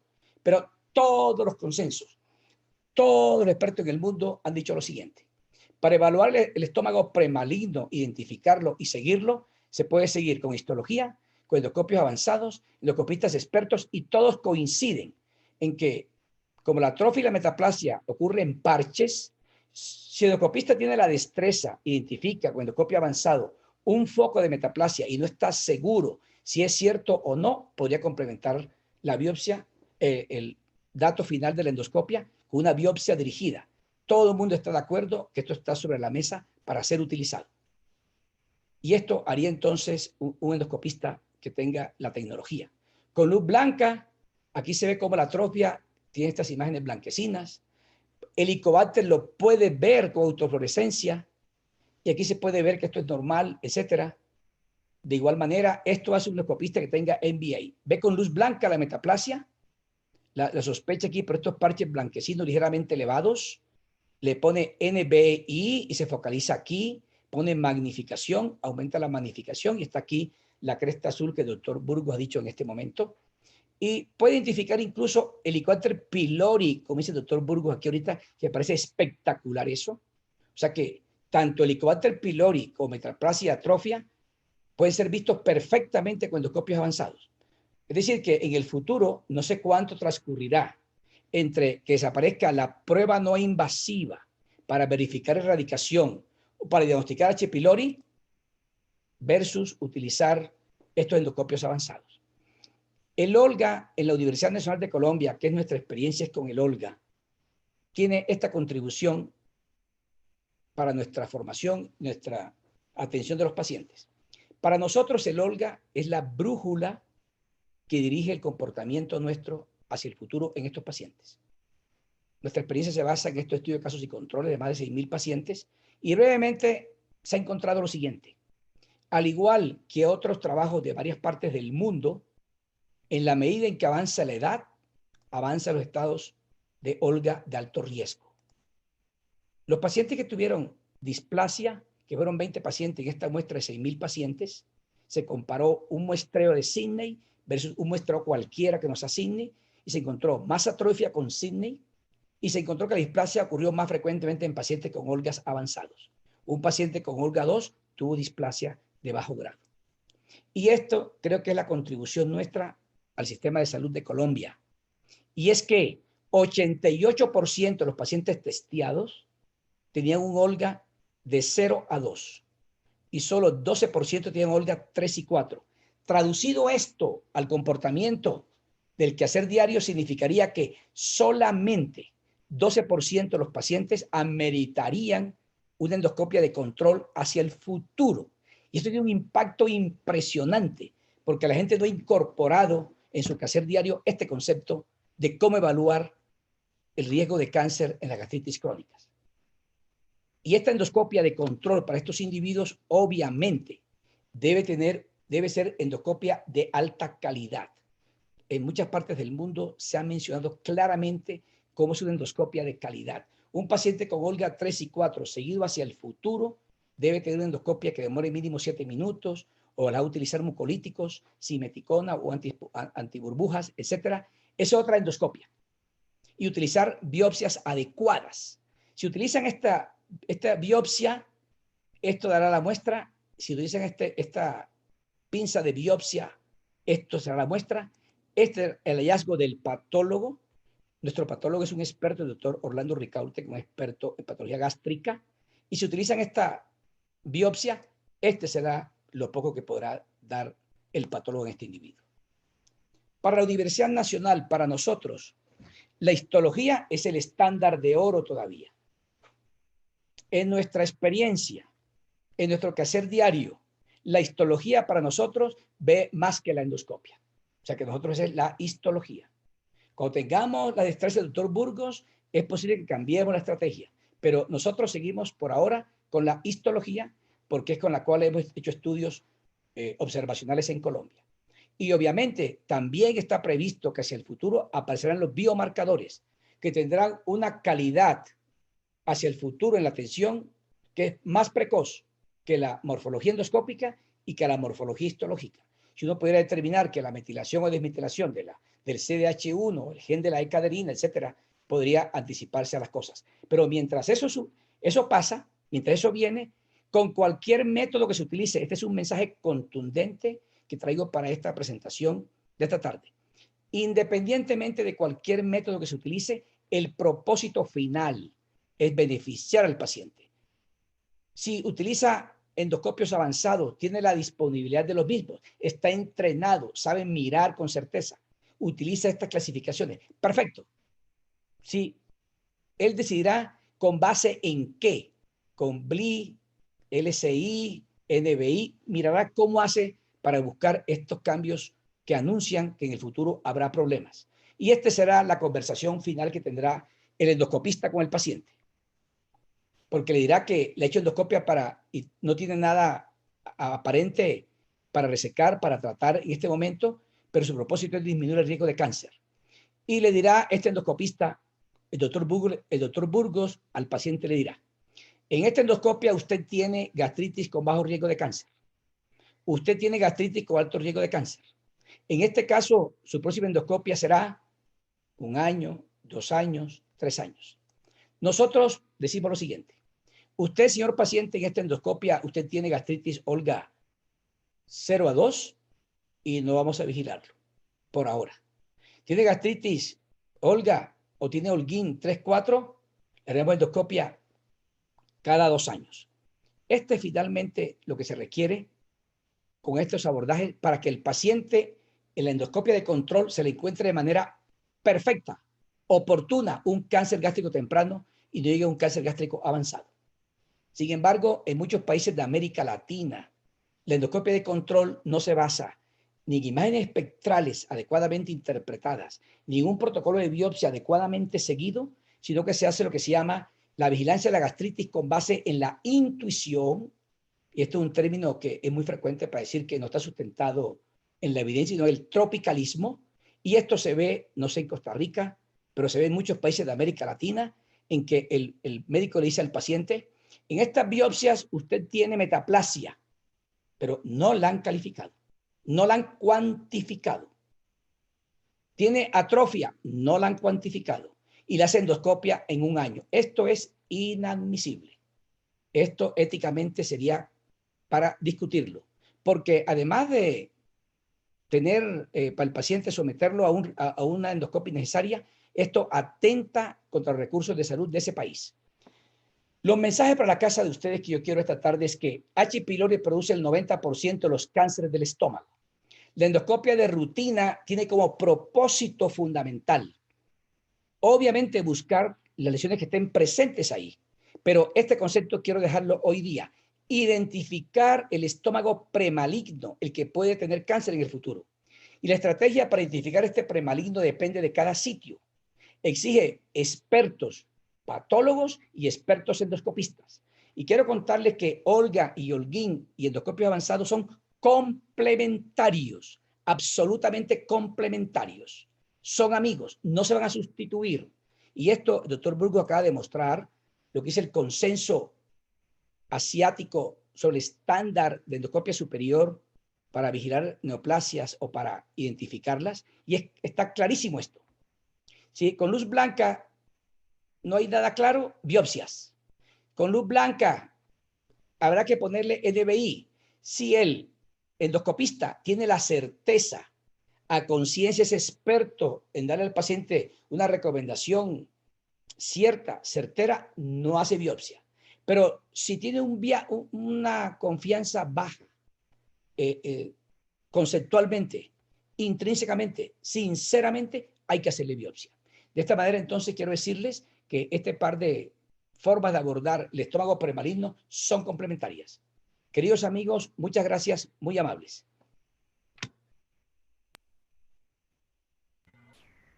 Muchas gracias, doctor Otero. Excelente conferencia, una gran presentación, como siempre nos ha acostumbrado usted.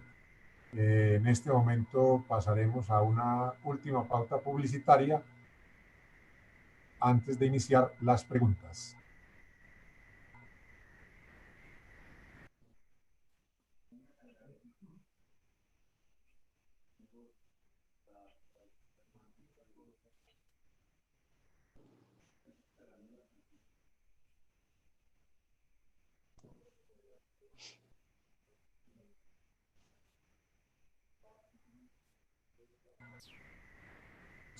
Solutec Med. Soluciones tecnológicas médicas. Somos una empresa colombiana dedicada a la importación, comercialización y distribución de dispositivos y equipos médicos. Conoce nuestra línea especializada en productos de gastroenterología.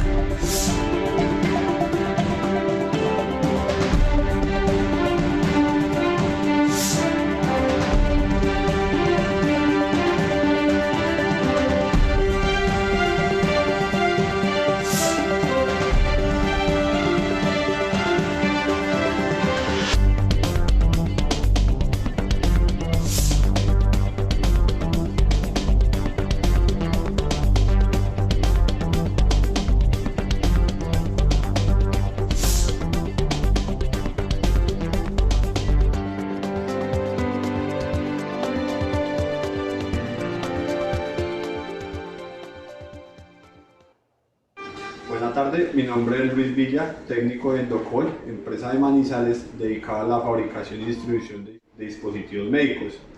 El día de hoy estamos presentando un equipo de reprocesamiento automático para endoscopios flexibles de cualquier marca, Olympus, Fujinon, Pentax, para lavado de 2 equipos simultáneos y un tiempo aproximado de 16 minutos. Cualquier información nos puede visitar en la página www.endocol.com y allí conocerán nuestros productos.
Bueno, comenzaremos entonces con unas preguntas que han llegado por los diferentes canales. Una primera para el doctor Otero. Si hay un paciente con una metaplasia intestinal extensa, 50 años de edad, con un reflujo duodeno-gástrico persistente en 2, 3 endoscopias, por ejemplo, colecistectomizado, que siempre hemos visto que hacen bastante reflujo biliar, además de algún prokinético, ¿qué otra medida terapéutica recomienda, ya teniendo en cuenta que ese reflujo biliar es otro factor generador de metaplasia, displasia y cáncer? Esa pregunta tiene varias cosas que comentar. En primer lugar, el reflujo duodeno-gástrico siempre está presente. La gastritis por reflujo duodeno-gástrico rara vez se ve en pacientes que tengan un Billroth-2. El antecedente de colecistectomía no aumenta la probabilidad de reflujo duodeno-gástrico. Pero voy a suponer que realmente lo tiene. Bueno, esos pacientes que tengan gastritis crónica con metaplasia o sin metaplasia, atrofia o no atrofia, siempre hay que aplicarles Helicobacter pylori. Dependiendo de la magnitud de lo que se pueda ver endoscópicamente, ese paciente requiere endoscopias de mucho cuidado, absolutamente detalladas, de más de 7 minutos. Si tiene un endoscopio avanzado, espectacular. Tiene NBI, fantástico. A buscar las lesiones que le llamen la atención. Y desde el punto de vista terapéutico, no se ha encontrado que estos pacientes alguien les tenga la metaplasia. La metaplasia histológicamente es un punto de no retorno en términos generales. La atrofia se puede ver un poquito al erradicar H. pylori. Los síntomas se manejarán dependiendo de cada paciente, pero concretamente un Olga 3 y 4 amerita endoscopia de control. Los estudios dependen de cada país, pero pensamos nosotros que en Colombia puede ser de 2 años, teniendo en cuenta algunas circunstancias de otras investigaciones en países vecinos. Pero específicamente esa gastritis, no hay forma de evitar que progrese o avance. Muchas gracias.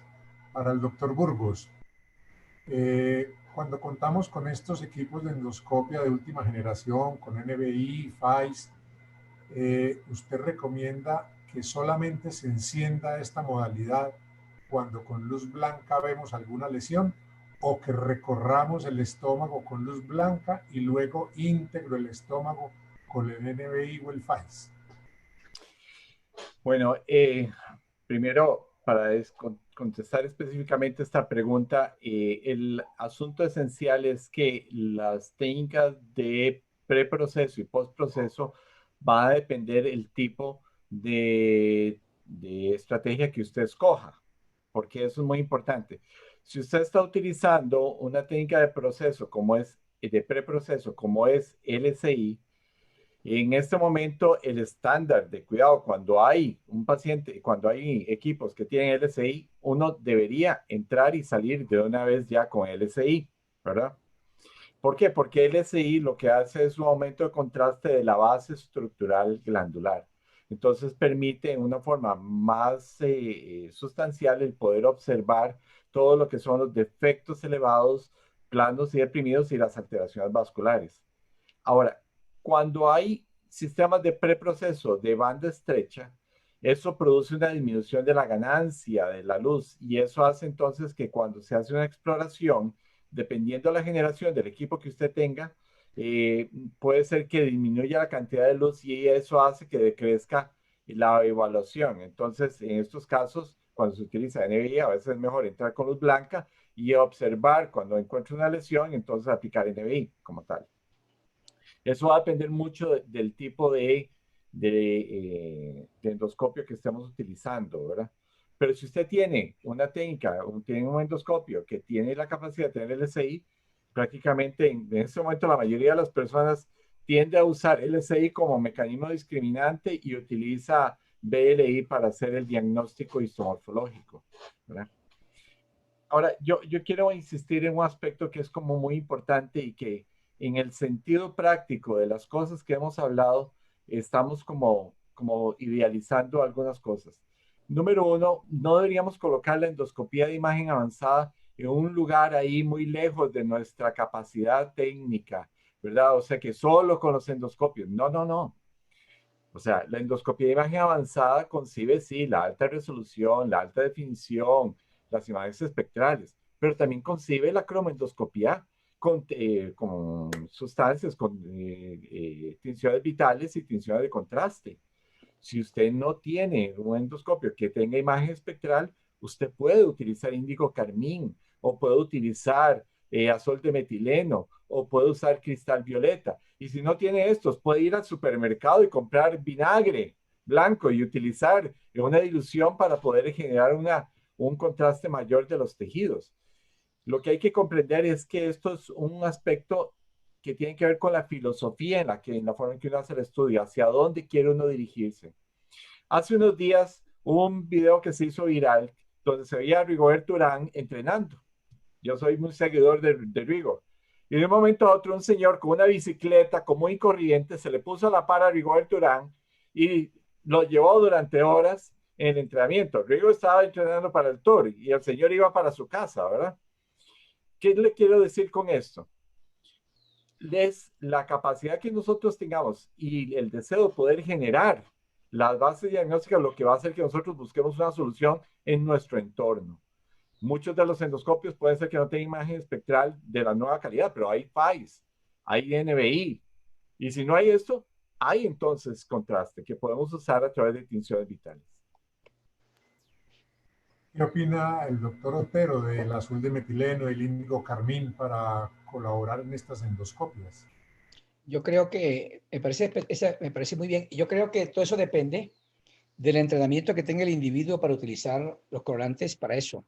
El azul de metileno, no somos amigos del azul de metileno. El azul de metileno creo que hace mucho tiempo se ha encontrado que puede producir cambios en el DNA de la célula. De tal suerte que índigo carmín está perfecto, ácido acético perfecto. Lo que se requiere es que el individuo tenga el entrenamiento y el ojo acostumbrado a ver lo que le va a mostrar la cromoendoscopia que estamos mencionando en este momento. Cada servicio mirará que utilizará, como dice el doctor Burgos.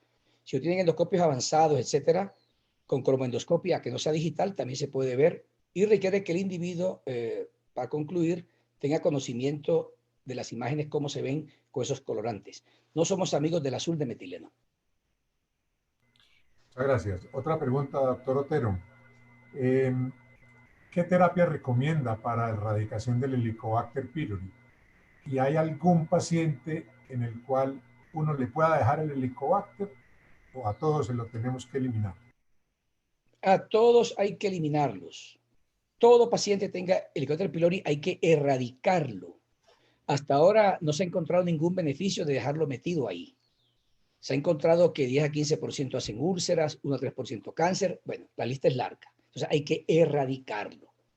Terapias para Colombia y América Latina. Bueno, aquí mucha alta resistencia a los antibióticos tradicionales, claritromicina, levofloxacina, metronidazol, bien sea por el uso indiscriminado de los mismos o porque en veterinario utilizan en la cría de animales antibióticos a bajas dosis para que el animal crezca y no te contagie.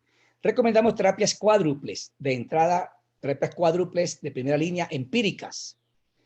Puede ser amoxicilina, más tetraciclina, más bismuto, etcétera, metronidazol. Quiero invitarlos a que cliquen ahí en Google, William Otero, tratamiento del Helicobacter pylori 2019. Ahí tenemos 2 artículos publicados recientemente para yo no extenderme aquí ahorita. Ahí está toda la clave para América Latina. Alberto, me gustaría que el doctor Burgos respondiera también lo del Helicobacter, que hay que erradicarlo siempre. ¿Cuál es su concepto? Que lo vi ante la pregunta y me gustaría, es un debate entre dos posiciones antagónicas. ¿Qué opina? Bueno, yo creo que el doctor Otero y yo hemos tenido esta conversación muchas veces en diferentes congresos y Lázaro, eso es malintencionado. No, vamos a hablar, es que es interesante.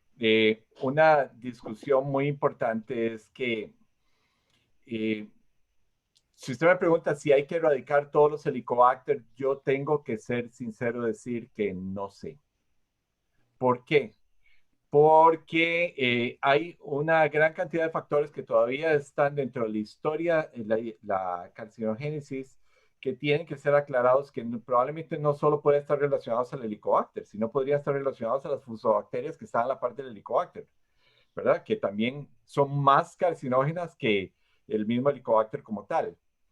El asunto es que dentro de la evolución epidemiológica, la cantidad de personas que tienen Helicobacter contra el número final de personas que hacen las modificaciones metaplásticas y que desarrollan cáncer, no hay una correlación directa. Entonces, tenemos poblaciones de 85-90% de prevalencia de Helicobacter pylori y las incidencias de enfermedad van menos del 10% para inflamación y menos del 1% para desarrollo de neoplasia. Lo que yo creo es que hay indicaciones inequívocas. O sea, ¿cuáles son los pacientes que tienen que ser erradicados siempre? Siempre tienen que ser erradicados todos aquellos pacientes que tengan historia de cáncer gástrico en la familia, todos los pacientes que tengan enfermedad ulcerativa, es muy importante, y a estos pacientes de gastroduodenal que tengan enfermedad ulcerativa, es muy importante tratar a todos los pacientes que tengan atrofia, metaplasia, es muy importante en estos pacientes, y el grupo propiamente de las gastritis como tal sigue siendo como un poco de discusión a nivel mundial, ¿verdad? Ahora, lo que pasa es que la mayoría de la literatura que nos dice erradique, erradique, erradique, son países como en Europa, en países de Europa, donde las incidencias de Helicobacter son un 9-11%. Pero ¿qué hacemos cuando tenemos que erradicar al 80% de la población? Y ahí también viene la nueva discusión sobre qué tanto nosotros incidimos con la erradicación en el resto de la microbiota del individuo y cuál puede ser el impacto. Entonces, siempre existe esa duda. Yo les soy muy sincero, les quiero ser muy claro en esto. Mi posición es que yo trato a todos los pacientes que hemos hablado en estos grupos y en una forma importante. Ahora, lo que pasa es que ya, digamos, nosotros tenemos un sesgo. ¿Por qué? Porque cuando a mí me llega un paciente, cuando nos llega un paciente enfermo, ¿verdad? Y es el paciente que usualmente tiene o enfermedad cirropéptica o tiene alguna alteración preneoplásica. Entonces, esos pacientes usualmente uno todos los erradica. Pero que yo salga a buscar a los pacientes y erradique en la puerta de mi consultorio, probablemente no. Muchas gracias, doctor Burgos. Hay otra pregunta. ¿A la metaplasia intestinal incompleta se le recomendaría hacer inmunistoquímica, sulfomucinas, qué otros estudios o alguna recomendación adicional? ¿A quién le pregunta, doctor? ¿Quiere que comience yo? Doctor. Sí. ¿Me escucha, doctor? Empiece usted, empiece. Para los pena, dos. Doctor, qué pena, doctor Burgos. ¿Usted quiere comenzar, doctor Burgos? Doctor. Excelente, le voy a contar. La metaplasia intestinal completa o incompleta tiene riesgo de cáncer. Tiene más riesgo de cáncer la incompleta, que es de tipo colónico, pero ambas tienen riesgo de cáncer. Creo que la discriminación entre completa e incompleta no se justifica en la cotidianidad. Eso no tiene importancia clínica. La importancia la tiene para trabajo de investigación, creo yo. La atrofia, esté presente, severa o no, tiene riesgo de cáncer. La metaplasia completa o incompleta, hay que seguirlas. En Estados Unidos, la guía que han publicado ellos tiene 1 millón de críticas, pero concretamente, no se ha identificado aquí no se ha discutido, no hemos discutido, doctor Burgos, hoy, la metaplasia intestinal, la metaplasia pseudopilórica, perdón, en que la mucosa del antro similar se va para el cuerpo. Ese es el punto de no retorno, esa da cáncer también. Entonces, conclusión, metaplasia, cualquiera de ellas tiene riesgo de cáncer. En la práctica diaria no hay que discriminarlas, esa es mi postura. Yo lo que creo es que es como muy importante racionalizar los recursos como tal. Sí coincido totalmente con el doctor Otero que los fenómenos de atrofia, metaplasia, tanto completa o incompleta, son fenómenos que tienen un riesgo importante y ya lo vimos en la progresión del cáncer gástrico en cada uno de los elementos para llegar a producir enfermedad. Entonces, el desgaste en el proceso para poder llegar al diagnóstico o tipificación de las metaplasias probablemente es de poco valor. Donde es muy importante que nos dediquemos es a buscar la displasia y ver las características de la base displásica como tal para generar entonces una adecuada terapéutica. Pero yo creo que eso es lo que hay que evitar. Uno de los problemas, y ¿puedo hacer un comentario, Alberto?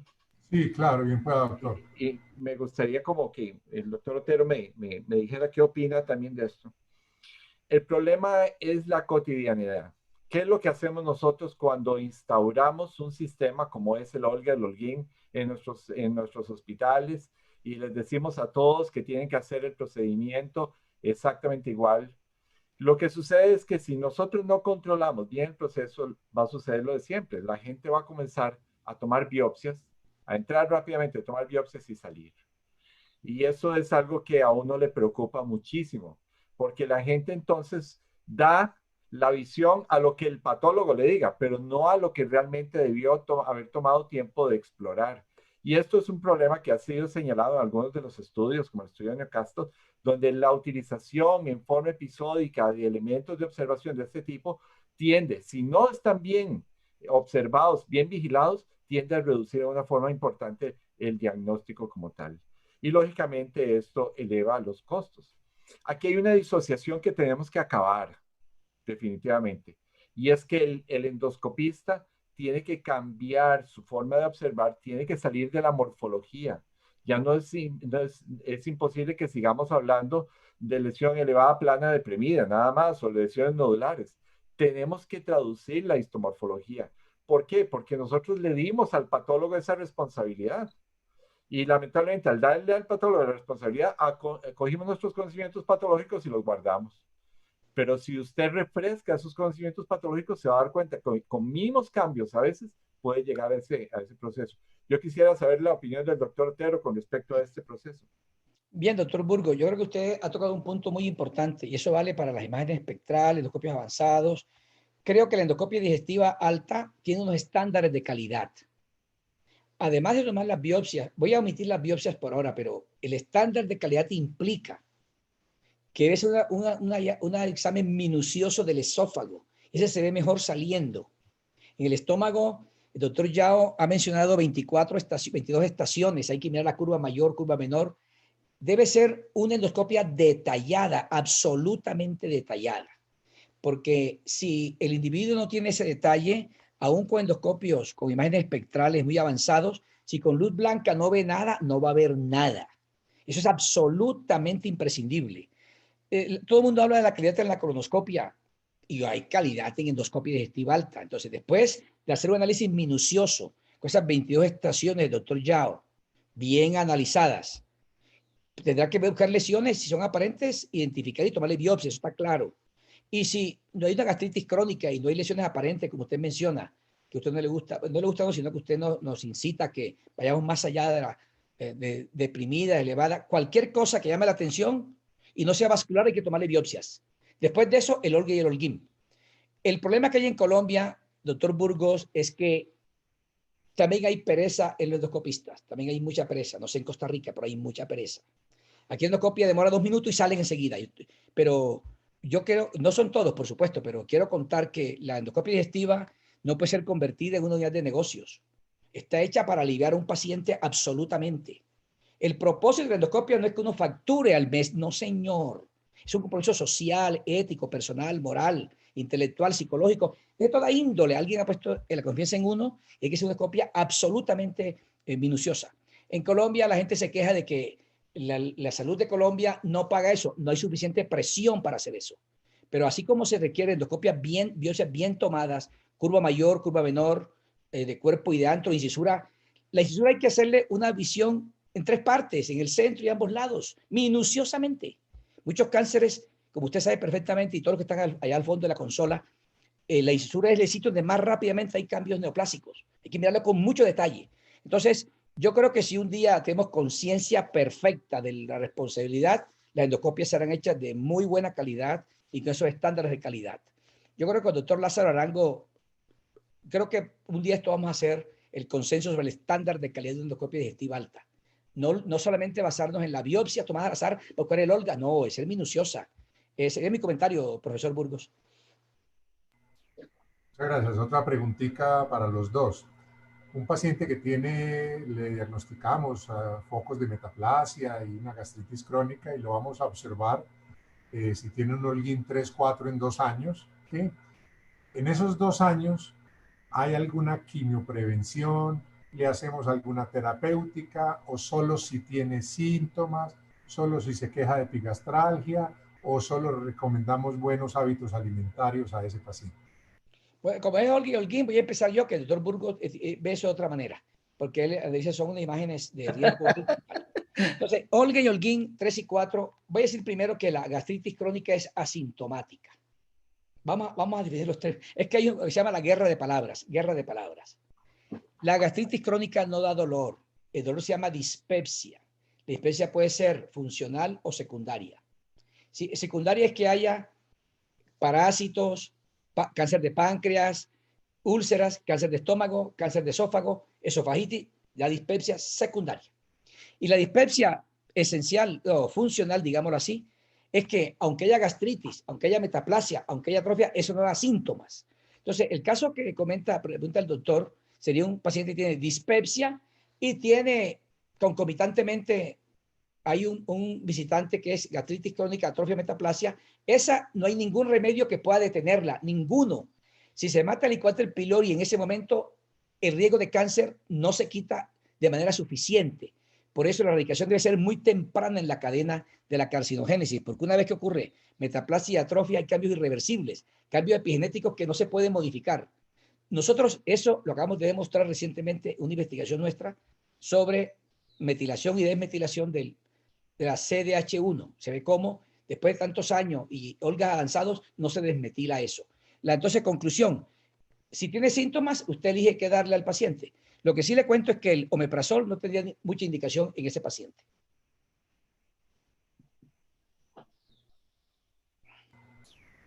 ¿Alguna opinión, doctor Burgos, al respecto? ¿Alguna quimioprevención?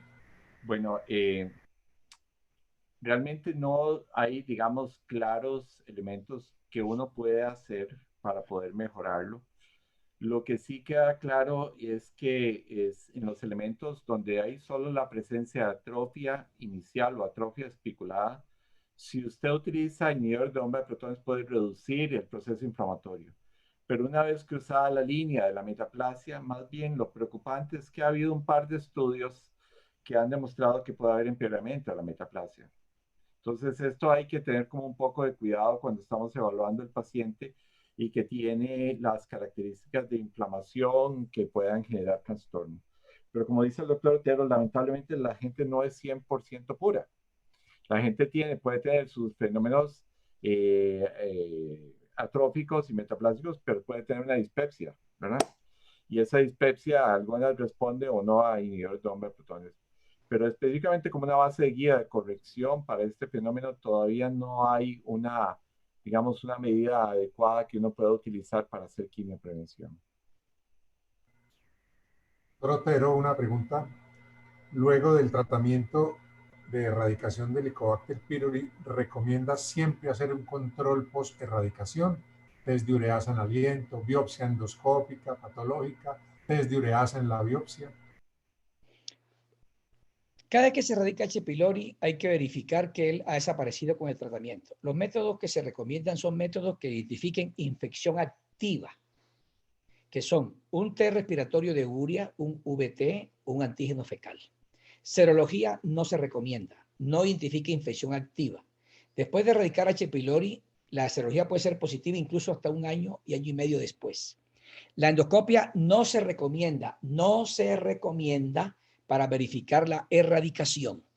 Creo yo que es un pecado, es un atentado a la salud pública.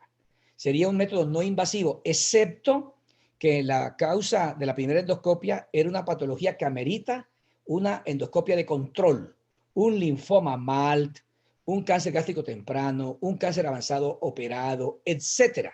En ese caso, se recomienda que el Helicobacter se evalúe por histología, no por test rápido de ureasa, porque es más exacta la histología y debe ser biopsia de 2 sitios. Obviamente, para cualquier método de verificación, es imprescindible que se suspendan el IVP 2 semanas antes y los antibióticos un mes antes. Conclusión, métodos no invasivos, VT o antígenos fecales. Doctor Lázaro, ¿tiene alguna otra pregunta? Perdón, el doctor Burgos iba...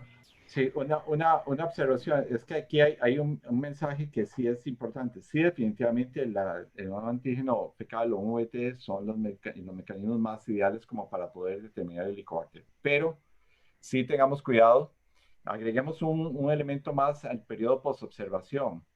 Si tenemos un paciente que tiene un proceso en el cual hay una metaplasia extensa o hay proceso inflamatorio y ese paciente o hay atrofia, ese paciente es mejor volverle a hacer endoscopía después, pero no con el objeto del Helicobacter como tal. La razón de hacer la endoscopía es que se ha demostrado ya, y hay varios estudios, en los cuales se aumenta la eficiencia en la detección de lesiones tempranas en pacientes posterradicados. Y ahí es un valor sustancial en aquellos pacientes que tengan lesiones premalignas, ¿verdad? Los que tengan atrofia y metaplasia intestinal. Entonces, mucho cuidado con eso, ¿verdad? Porque también puede ser muy fácil decir, no, todos, no, mejor observémoslos después porque muchos de estos, ahí es donde puede uno tomar un rendimiento importante para poder encontrar una lesión temprana. Una pregunta casi finalizando para ambos, porque ya las preguntas que nos hagan el resto las vamos a tomar y de acuerdo a los correos electrónicos las estaremos pasando las respuestas, las preguntas a ustedes y después las respuestas a los participantes. El panorama de usted tener un paciente con una enfermedad, una dispepsia, entra a hacer una endoscopia que le mandan y usted entra que todo es normal. Usted encontró la línea Z en su sitio, encontró la coloración del estómago bien, no vio áreas de metaplasia aparentes, todo es normal. ¿Toman biopsia? Primera parte de la pregunta. Como yo soy, el doctor Burgos no toma biopsias. Como él no toma biopsias, la pregunta es para mí, porque el doctor Burgos no toma biopsias. Lázaro, la sensibilidad, la especificidad de luz blanca es pésima. Uno, aunque esté muy detallado mirando luz blanca, no permite identificar atrofia metaplasia. Ese paciente siempre, no, en nuestra conducta, siempre biopsia. Esa biopsia tiene dos propósitos, Kioto, Maastricht y todos los consensos. Cuando está de este lado del mundo, del océano, las biopsias permiten, ojo con este concepto, estratificar el paciente. El doctor Burgos ahorita el doctor Burgos le dio susto incluso que dijéramos se erradica H. pylori y punto. Y dijo, un momentico, si tiene metaplasia y atrofia es mejor, etcétera, etcétera. Claro, esa primera endoscopia es fundamental. Les quiero contar que esa primera endoscopia es como el primer matrimonio, más o menos. Eso es absolutamente sagrado, ese primer paso. No, usted no se imagina, esa endoscopia marca el futuro del paciente. Entonces usted verá, si tiene imágenes espectrales, le busca todo eso, pero nosotros. Biopsia siempre, doctor Lázaro, siempre, siempre. Una pregunta. ¿Qué opinan los dos del concepto africano? El famoso concepto que en África no hay casi cáncer gástrico y están llenos de Helicobacter. Ese enigma africano ya fue explicado sustancialmente. Es decir, el doctor Burgos ha tocado un tema muy interesante, me parece muy bueno. Hay gente con mucho Helicobacter y poco cáncer. Bueno, los estudios que se han hecho en África ya se sabe más o menos lo que ha sucedido. Hay un subregistro, hay unas cosas, hay otra cosa, pero voy a dar un mensaje clarísimo, querido Lázaro. 90% de los cánceres gástricos en el mundo no existirían. Ese millón de casos que hubo en el 2015, 2018, el 90% de ellos hubieran desaparecido de la faz de la Tierra si no hubiera Helicobacter. El único factor de riesgo hoy día que la OMS, que todo el mundo está de acuerdo, que puede impactar la prevención primaria de cáncer es erradicar el Helicobacter pylori. La dieta, consejos, rezos, no. Erradicar H. pylori. Yo acabo de mostrar el trabajo más importante poblacional en este momento. Acabo de mostrarlo que en Taiwán 25% de mortalidad se disminuyó y eso es dramático. 50% de incidencia de cáncer. El Helicobacter no hay que buscarlo en los colegios ni buscarle a todo el mundo masivamente para erradicarlo. Así no es. Masivamente para erradicarlo es en protocolos de investigación nacionales como el que acabo de mencionar. Lo que pasa en medicina es que existe un concepto clave que se llama tamización oportunista. Ya que el paciente tiene dispepsia, tiene 30 años en Colombia y viene endoscopia, ya que le hacemos endoscopia, ya que le buscamos el riesgo de cáncer. Pero el cáncer, el Helicobacter no se busca a la gente en la calle, jamás. Tiene una serie de inconvenientes. El doctor Burgos y yo somos, no somos antagónicos, estamos ahí, pero tenemos un puntico de conciliación ahí. Pero la microbiota no se daña con los antibióticos, no. Los estudios han mostrado lo siguiente: la microbiota está disturbiada con la infección por H. pylori. Siempre. La microbiota gástrica y la intestinal. Es más, cuando H. pylori se erradica y desaparece, hay atrofia y metaplasia y no hay H. pylori, el cáncer lo produce la microbiota, que ahora invade el estómago. Y se ha dicho, los mapas son estos. H. pylori presente, el mapa de la microbiota es tal mapa. Después de la erradicación, hay una reconstitución de la microbiota. Y el estudio se acaba de mencionar ahorita, que me parece espectacular, cuando se pensaba que H. pylori evitaba el cáncer de esófago, en este estudio el cáncer de esófago no se modificó. Conclusión, doctor Lázaro. La biopsia hay que hacerla, H. pylori hay que matarlo, no cabe ninguna duda, el oncógeno más bravo que hay para el estómago. Si H. pylori desapareciera con una vacuna, esta reunión no se volvería a repetir. Esta reunión se lleva a cabo porque H. pylori está presente en la población. Cuando hay una vacuna, ya no hay más discusión de la gastritis, ya se acabó todo. Creo yo. Bueno, ¿algo que notar, doctor Burgos? Una observación primero, para hablar sobre si los pacientes debemos hacerles biopsia o no. Cuando a mí me pasa muy frecuentemente que me dice, ¿me hace una biopsia? Sí, claro. ¿De dónde? Sí. ¿De dónde quiere que le haga la biopsia? ¿Verdad? Es mi pregunta primero. Y es que uno ve que ha sido como muy institucionalizado el hecho de que todas las endoscopías tienen que tener biopsia. ¿De dónde? ¿Cuál sería esa sería mi primera pregunta? O usted lo que pretende es que se le haga un mapeo, ¿verdad? Que es una cosa diferente a tomar una biopsia. Lamentablemente el índice de rendimiento, la mayoría de las biopsias que se toman son un par de biopsias que se hacen aleatorias y que no tienen ningún valor diagnóstico la mayoría de las veces si usted no tiene una orientación clínica para poder tener una biopsia adecuada, para tener un buen resultado. Eso es como tratar de dispararle un pato y decirle al patólogo que vaya a identificar a ver si es un pato, lo que uno le dio. Y eso hay que tener como un poquito de cuidado en eso. Yo creo que siempre la semiología endoscópica manda. El doctor Otero ha insistido en eso. Endoscopía de calidad. Necesitamos mejorar la endoscopía de calidad para esto, ¿verdad? Luego, en la historia del Helicobacter, yo lo que creo, doctor Otero, es que para los que gracias a Dios nos tocó vivir la época antes del Helicobacter y la época del Helicobacter, ¿verdad? Antes del Helicobacter uno no hubiese imaginado que era una bacteria la que producía el problema. Pero después del Helicobacter todo cambió. Pero siempre como un buen crédulo que es uno y con un buen iconoclasta, uno siempre tiene que dudar. Porque hay otros elementos eventuales que están interviniendo dentro de los fenómenos etiopatogénicos que llevan finalmente al cáncer gástrico. Tal vez el Helicobacter creo que es uno de los factores más importantes definitivamente. Pero hay otros factores que hay que contar. Por eso todavía esa mensuración cuesta mucho hacerlo.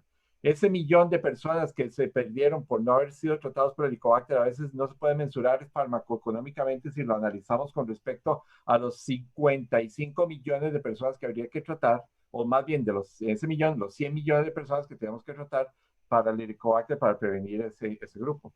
Entonces, todavía faltan cosas, faltan elementos que nos puedan ayudar. A este momento todavía estamos, diría yo, aunque me duele decirlo, en los albores. Con todo lo que sabemos, todavía nos faltan algunos aspectos para aclarar y para afinar más adecuadamente. Pero eso sí, siempre tiene que quedar muy claro.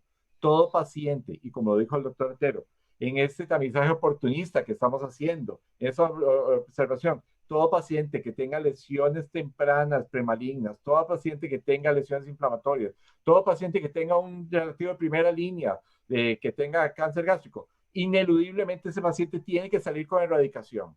¿Por qué? Porque ese es el grupo de riesgo importante. Y si nosotros impactamos sobre ese grupo, ya vamos a hacer una tarea bastante grande dentro del general de la población. Bueno, muchísimas gracias, Alberto. Muchas gracias a el doctor Burgos.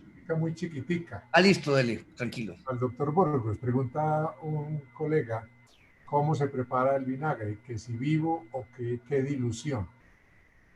Bueno, hay que tener un poquito el proceso para hacerlo sencillo dentro de todas las cosas, ¿verdad? Lo que uno tiene que utilizar es en 250 mililitros de agua, usted lo que aplica es de 2 a 3 cc de vinagre, ¿verdad? Que puede conseguir en concentraciones que son bajas a nivel de supermercados. Ahora, empiecen con diluciones bajas. Si usted no tiene ningún otro método para poder hacer contraste, utilicen el vinagre como para que pueda generar realce eventual. Le va a ayudar a distinguir la metaplasia y le va a ayudar a distinguir las zonas de atrofia con solo el vinagre, ¿verdad? Bueno, muchísimas gracias a todos los asistentes, al doctor Otero, al doctor Burgos. Espectacular el seminario, de lo mejor que hemos tenido. Muchísimas gracias.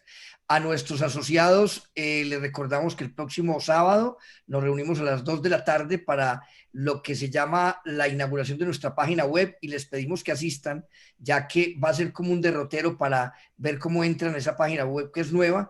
Además, vamos a rifar una inscripción a la ESGE entre los asistentes que estén ahí asociados. Agradecemos de nuevo la presencia de todos ustedes. Excelente, doctor Otero, excelente, doctor Burgos. Me gustó mucho la idea del consenso que podemos planear, doctor Otero, de calidad en la endoscopia. Doctor Burgos, la gente está pidiendo que después hagamos con usted y con el doctor Otero ya un diagnóstico, o sea, todo un seminario y un curso sobre cáncer gástrico temprano en todas sus modalidades. Esperaremos a ver cómo lo podemos hacer y fabricar. Alberto, muchísimas gracias por su excelente coordinación. A todos ustedes, muy buenas tardes y que tengan un feliz fin de semana. Gracias. Buenas Doctor tardes. Burgos, un abrazo en la distancia. Un abrazo. Un abrazo a todos. Un abrazo, Willy. Muchas gracias. Terminamos con más o menos 270 asistentes. Un abrazo. Muchas gracias.